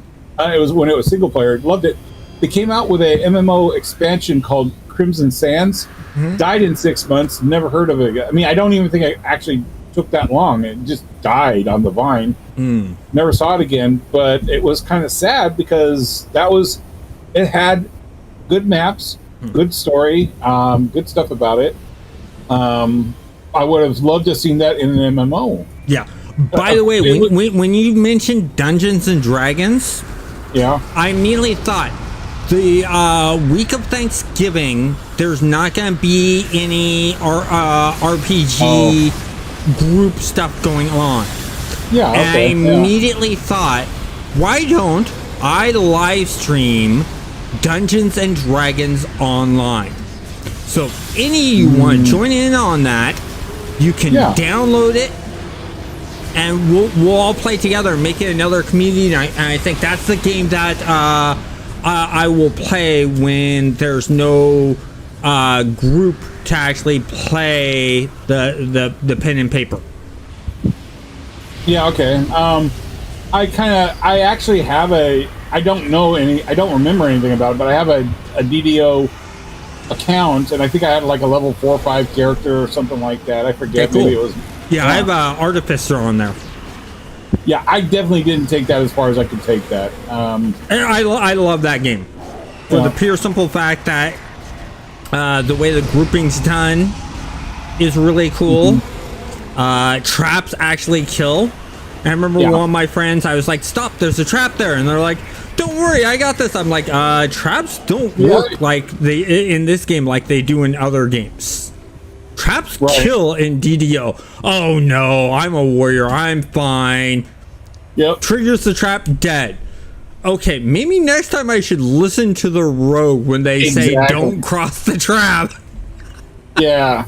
Yeah. You know, and of course I'm rolling on the ground laughing hysterically because it's the same person that when I was playing Star Wars: The Old Republic, we're walking by near this cliff area, and they're standing at the edge of the cliff going, watch out for this cliff, watch out for this cliff, and then the bridge is right next to them as they're pointing at the bridge, and they turned to go to the bridge, but they overturned and walked right off the cliff and killed their character.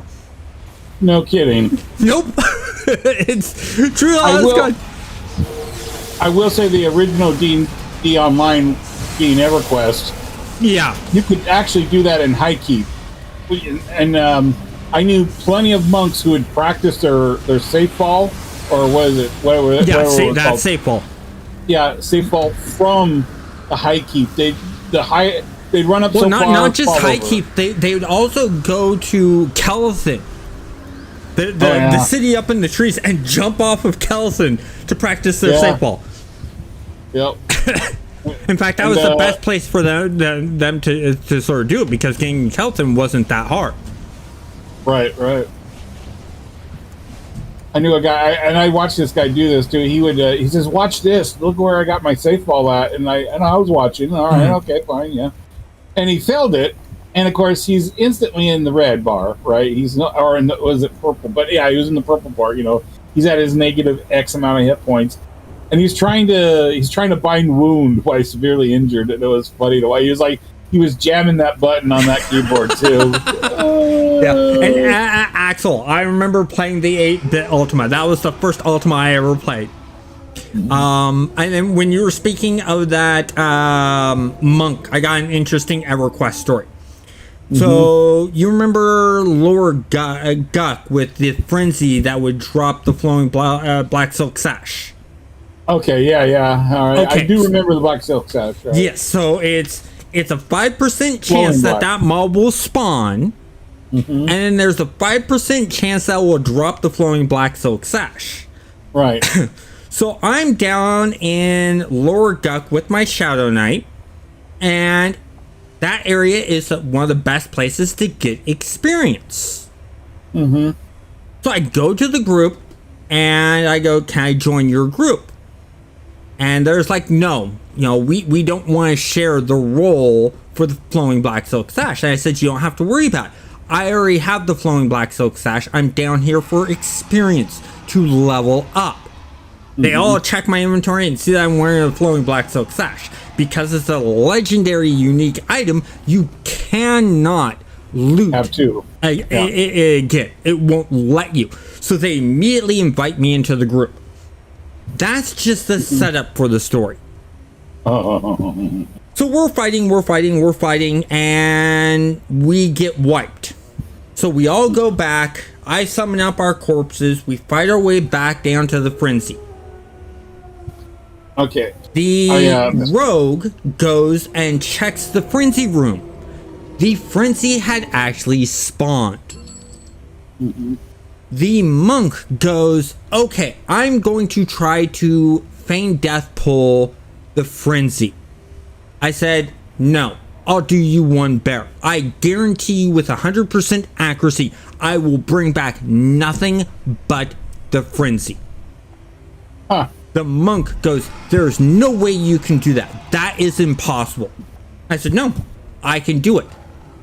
We got into this argument, and he's like, no, monks are the best pain death pullers. And I said, no, Shadow Knights are the best pain death pullers because they can choose what comes back. A monk cannot. Oh, yeah. Plus, you have a fail rate because yours is a skill. My feign death is a spell. As long as I don't fizzle, it succeeds. And he's like, well, no, that's not right. And we're getting into this argument. And I said, okay, tell you what. Let's put a bet on this.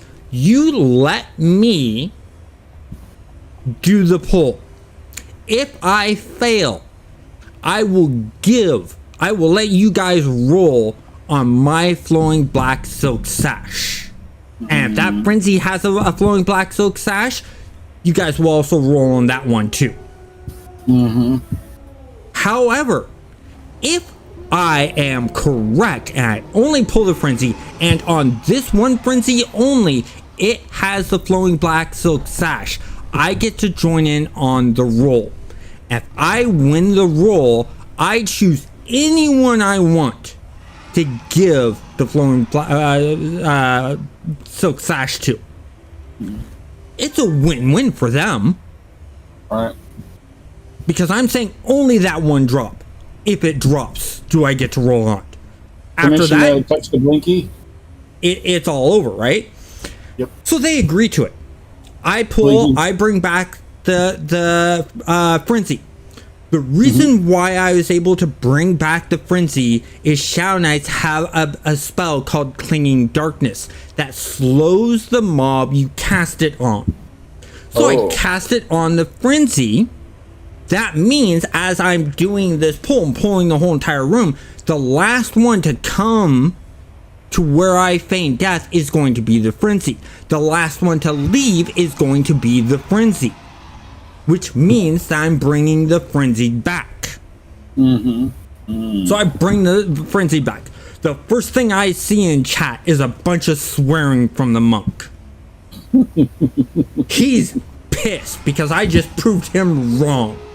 And I didn't even sweat it. It was an easy pull for me. It wasn't like I was in the plane of fear or the plane of hate. And so we fight it, and there's one guy dedicated to checking drops. Right. He checks the drop, and he mentions that the flowing black silk sash had dropped. The monk then again goes into a swearing rant. So I say, look, you guys all roll, I'll roll last. Everyone rolls. The monk rolls the highest so far with a roll of 99. He's like, yes, it's mine. The group leader goes, no. Controlled Chaos has not rolled yet. He needs to roll. He's like, there's no way he can beat 99. It's impossible. I do my roll. It was the one and only time I rolled a 100 in that game.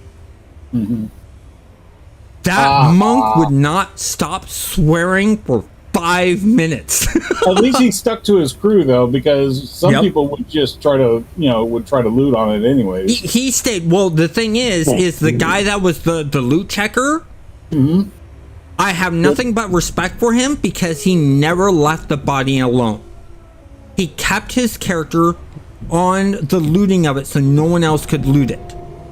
Right. I said, okay, it's going to be 5 minutes before, we can move on.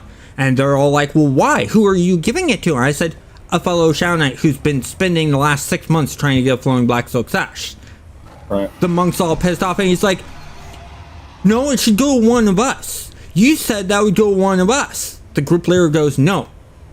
He said he gets to choose who it goes to. One of his friends is online and he chose that friend. That is a someone. Therefore, they get it. Monk once again gets all pissy. The leader's having none of it and goes, look, quit complaining. He did everything by the book. You're just upset that he proved you wrong. Well, and he didn't get a flowing black sash. Exactly. Yeah. My friend was very, very grateful because he showed up. I told the group leader, this is my friend. The group leader got up. My friend went down, looted the flowing black silk sash. Then he tipped every single member except for me, because I told him no. He tipped every single member 10 plat. Right. I remember the economy when 10 plat was something. Oh, yeah. I remember the economy. Imagine having a level 10 with 100 plat. Right. And it's your second character, and your first character is level 20. Wow. How I did that is I was in a guild that they were in their 40s. And in between Barot and Antonica is this little island that has Cyclops on it that drop a lot of plat. The problem is it's all in copper. And money in EverQuest weighs something. Oh, yeah. Yeah, tons. Yeah. So there would be 5 plats worth in copper. One loot would make you barely able to move.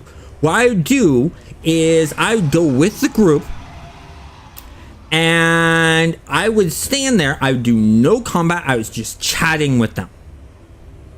And then they would hand me all of the copper to the point where I could not move an inch. Right. All I could do was look around. I would then hit my gate spell and I was bound right in front of the banker. Oh, yeah. In, Freeport. And I'd turn all of that copper into plat. Then I'd take the boat ride back that took an hour and a half back to, the middle, and then I'd jump off the boat and I'd swim to the island, get to where the group is, and I'd divvy up the plat. And each member would tip me a plat as a thank you. Oh, yeah. Yeah. And I did that hundreds of times. I mentioned back in the day one of the rare times I actually ever formed anything on EverQuest, when it was live before they had the private servers and all that. I mentioned that maybe it would be good if the enchanters, they weren't going to do it obviously, and I don't know if they ever did do it later, but if the enchanters had a transmutation spell that would change 1,000 plat into a silver, or, how many copper you had. It'd take a few components, but you could literally transmute copper into. You could take, and your components would be a couple of controlled components, and then you'd select how much of your coins you transmute into a higher grade. So that enchanters would and of course, imagine you got a portable bank with you. It's not a bank, but you got someone who can take, your 1,000 copper coins and transmute it into one, silver, gold, 10 to 1 silver, 100 to 1. Yeah, you could take 1,000 copper and transmute it into 1 solitary plat, and they pay you back the change of whatever was left over. Or, you know what I mean? It would have been a real... The thing is enchanters already had their boon. They are the only ones who could enchant bars at the time. Yeah, well, they also had clarity. Yeah, that's true too. Yeah, clarity. I mean, come on, man. But also the what was it? I used to 2-spin, sometimes 3-spin, but I could 2-spin with a bard. You'd have that health regen going, and you'd have the clarity or the mana regen going on that bard. Yeah, the people love that. That's a killer one. You know what my favorite thing to do? I like. Do you remember the faction PvP servers? I don't, because I didn't play on it. I remember. Okay, so what faction? Because there were all those different races. You had trolls, you had elves, you had wood elves. They had a faction PvP server where dark elves could go kill humans, elves could go kill dwarves, things like that, right? What I would do is I'd go make myself a dark elf enchanter. I'd get to level 4 where I got the human illusion. I'd throw that on and go into Freeport, start attacking people. Do you know how often I got GMs called on me? Oh, I bet. Yeah, I got GMs called on me left and right. People saying he's hacking because he's a human attacking me, and the GM just going, he's a dark elf with a human illusion on him. What he's doing is perfectly fine. There's nothing wrong with it. He just outthought you. It's like the same time I dueled one of my friends who was a paladin, because we always talk smack to one another because I played a Shadow Knight. It's the opposite of the paladin. Oh, yeah. And so we decided for fun, we would just duel each other. And at this time, this friend was actually a roommate of mine. And her room was right down the hall from mine. We had both of our doors open so we could talk smack, right? So we're dueling, and I put Clinging Darkness on her. It blinds you. Do you remember what happens when you get blinded in EverQuest? Screen goes black. Exactly. So when first time I threw Clinging Darkness on her, she's like, wait, stop the fight! My monitor went out! No, well, she still had her HUD or heads-up display. She still had her UI up, though, I think. No, you couldn't see anything. It was all black? It went completely black. The only way you knew the monitor was still on was the little light on the base, letting you know, yes, your monitor's on, nothing's wrong. Her boyfriend was watching. As soon as she went, wait, stop the fight, my monitor went out, I need to replace my monitor. All I heard was Hunter, her boyfriend, laughing his ass off, going, honey, no, he just cast Clinging Darkness on you. It makes your monitor go black. Right. You know?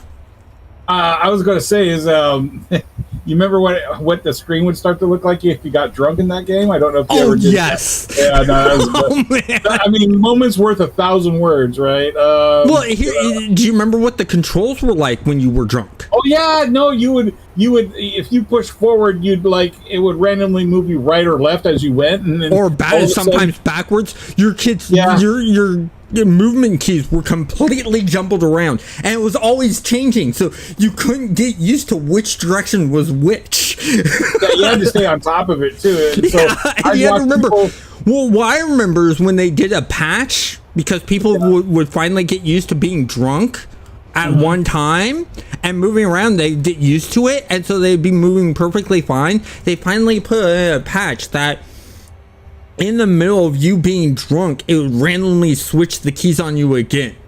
So you literally could not get used to what direction you were walking in. Yeah, exactly. Well, and that's the reason you had that resistance thing going on. Too, the drinking resistance. I had a monk friend of mine who had a drinking tolerance of 100. Right.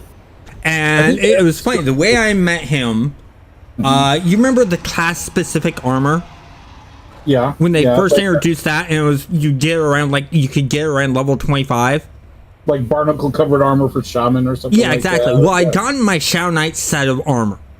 had completed all the requirements for it, crafted it, and everything. I was on my way back, running through Calithin, when I saw this dwarf cleric. And I said, hey, trade with me. He goes, I have nothing to trade. And I said, then you have nothing to worry about. Just trade with me. He's like, okay. I gave him all of my copper armor. Oh, okay. And he sits there and he goes, I can't afford this. I said, nothing. Take it.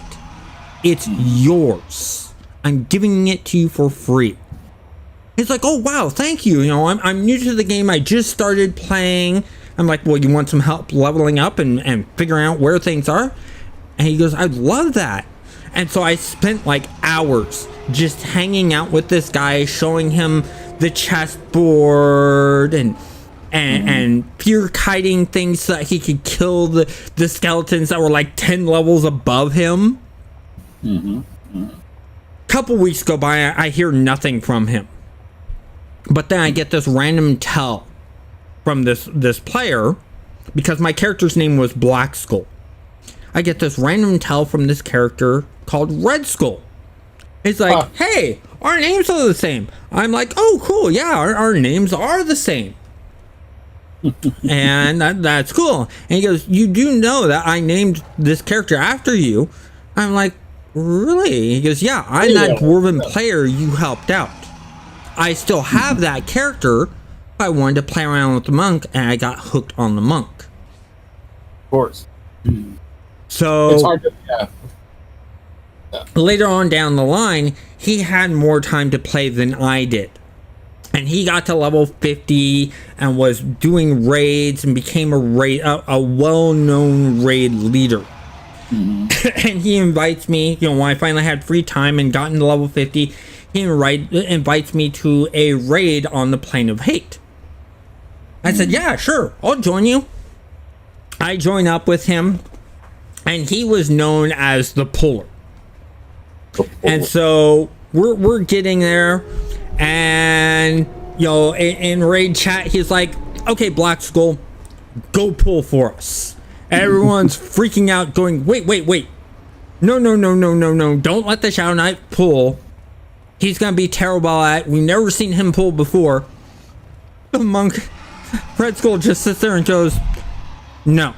He taught me how to feign death pull. He showed me how it's done. Everything I know about feign death pulling, I learned from him. And I can't do half the stuff he can do. He's going to pull. Because if I tell him I want this mob, he can bring that mob back to me. No questions asked.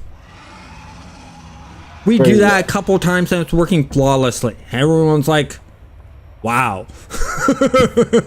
So, yeah. I got a story to tell you. Is and a couple of it if you like to hear them. But actually, I don't have time. I need to go eat dinner and then set up for my hardcore live stream. That's gonna happen in about an hour and 45 minutes. Hardcore what? Hardcore COH? Yep. Oh, well, I happen to have a few of those. Oh, you've been doing the what server are you doing the hardcore on? Oh, wait a minute. Are you talking? Okay, so what it is I got two 50s, a hardcore red and a hardcore blue, and I got two other hardcores, and then I got a hardcore yellow, but I re-rolled that just recently. Okay, so you're just talking the hardcore mode on Thunderspy. Yeah, Iron Man actually. Yeah. You're talking about what? The hardcore I'm doing is something different.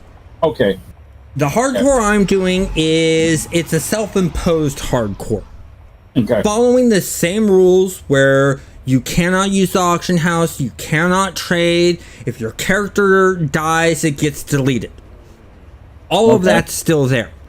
The only difference is when I hit, every time I hit a level marker of like level 10, level 20, level 30, I have to stop my experience gain and go fight a specific boss. Oh, okay. So like when I hit level 10, I have to go into the hollows and I have to get the mission to fight Frostfire. Right.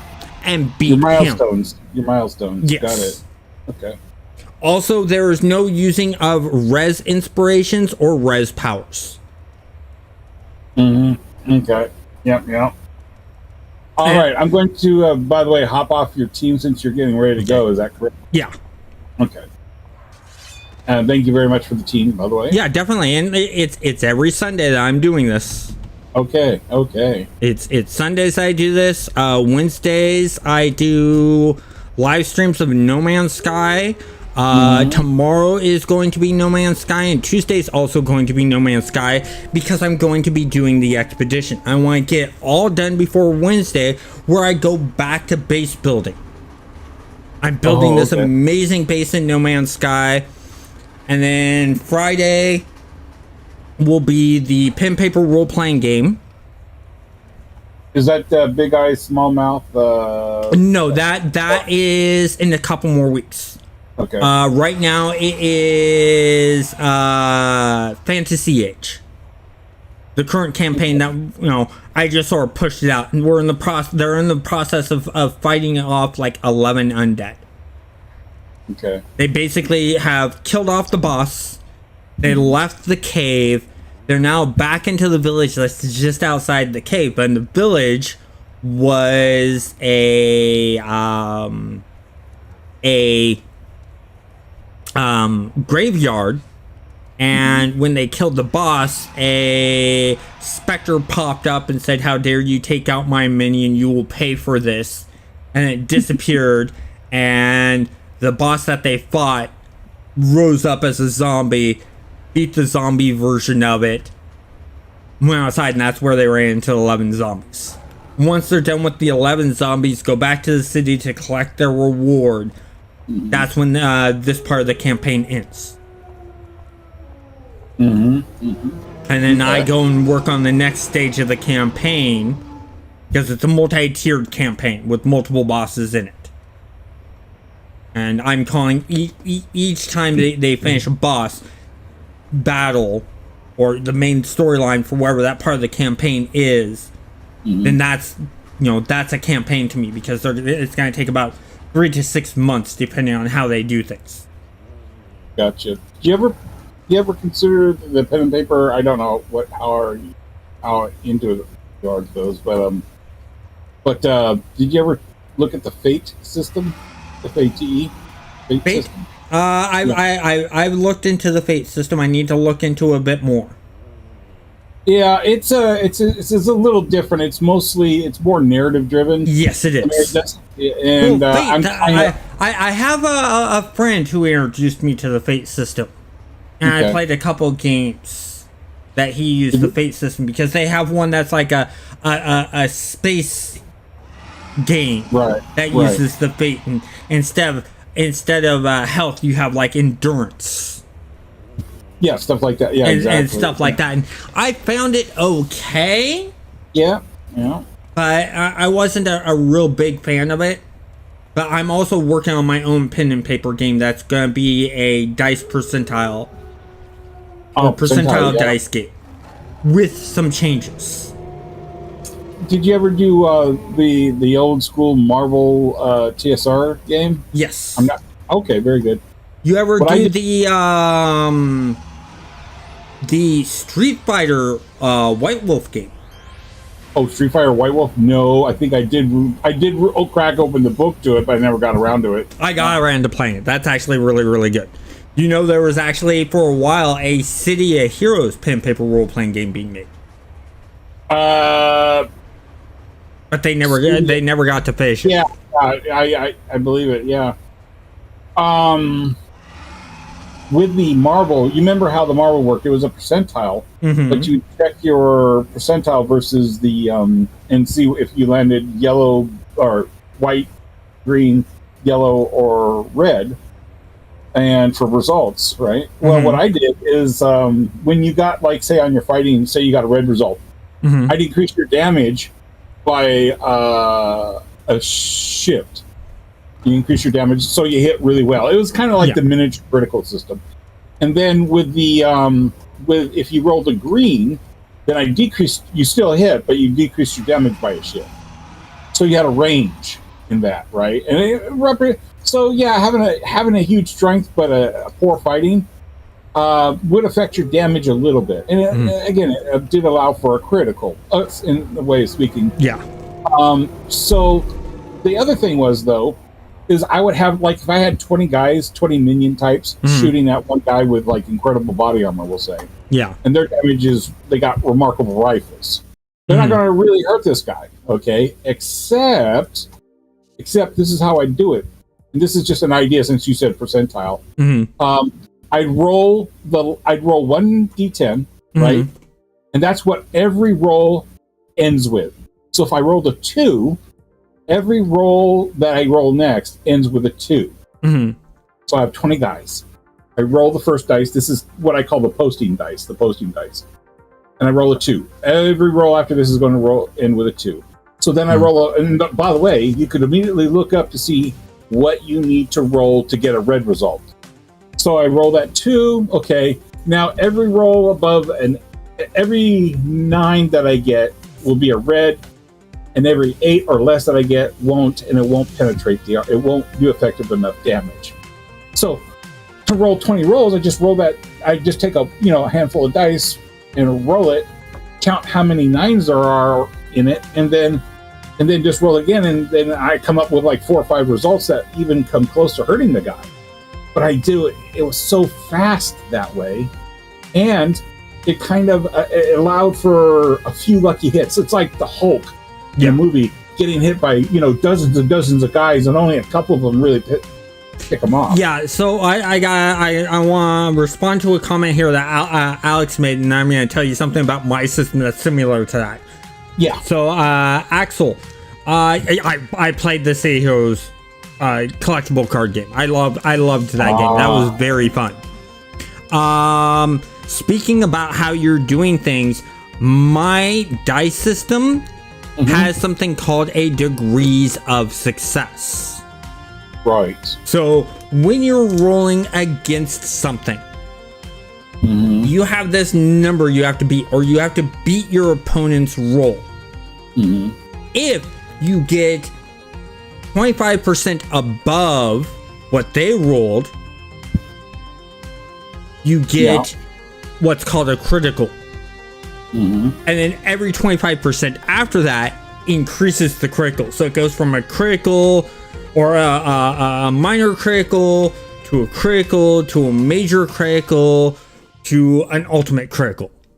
Right. And each time the damage doubles. Right.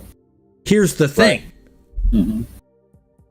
The player, when they roll critical, the better the critical is, the more control they have over the story. Because you know how in most pen and paper games, it's the GM doing the narrative of what happens in combat, with maybe a little bit of the player saying, well, I pulled this kind of move, and the GM tells what happens. Right. With this critical system, the GM basically goes, okay, you got this much of a crit. This is sort of what happens. Tell the story of how that happens. And the player gets control in explaining. Cool. I know you're running out of time. I'd love to discuss this more with you. Oh, yeah, definitely.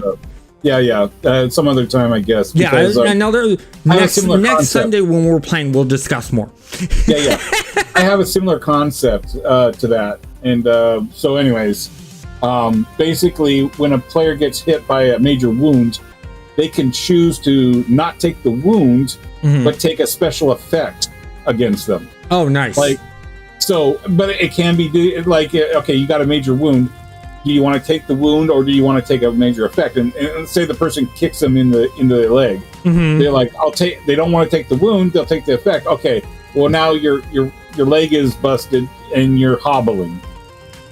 You know what I mean? And so it becomes a really tough choice of how. I mean, they'll take less damage for it, and it could be mitigated to like, okay, you'll take half damage, but you'll take a special effect against you, and it will be specific to what happened to you. Like you might have burns, for instance, that you can't heal readily because they're burns. But you'll take less hit point type damage, but you'll take a special effect against you. Yeah, and mine will have that same kind of thing. Yeah. Good idea. So it's cool talking with you about. Yeah, good talking to you too. We'll talk more later. While you guys do that, I found myself a Pumpkin Man to fight. You were I can tell them with. Oh, sorry, man. Sorry. we just get into these chats, you know. I mean, you should join in on some of this chat that we're having. Some of it's stuff related that I didn't play as much paper and pen stuff as you guys have, so I don't have as much backing to say anything. You could be you could ask questions. An idea, though. Yeah, an idea is an idea, though. So I learn more by being sometimes. Yeah. Cool. Well, but yeah, I almost all the way down now. I'm at the last. Right on, man. Right on. Cool. I will see you guys later, Dan. You guys take care. I will talk to you guys all later. I want to thank you guys all for watching. And remember, in about an hour and a half, I will be back on doing the City of Heroes hardcore run. Don't want to miss that. Have a great day.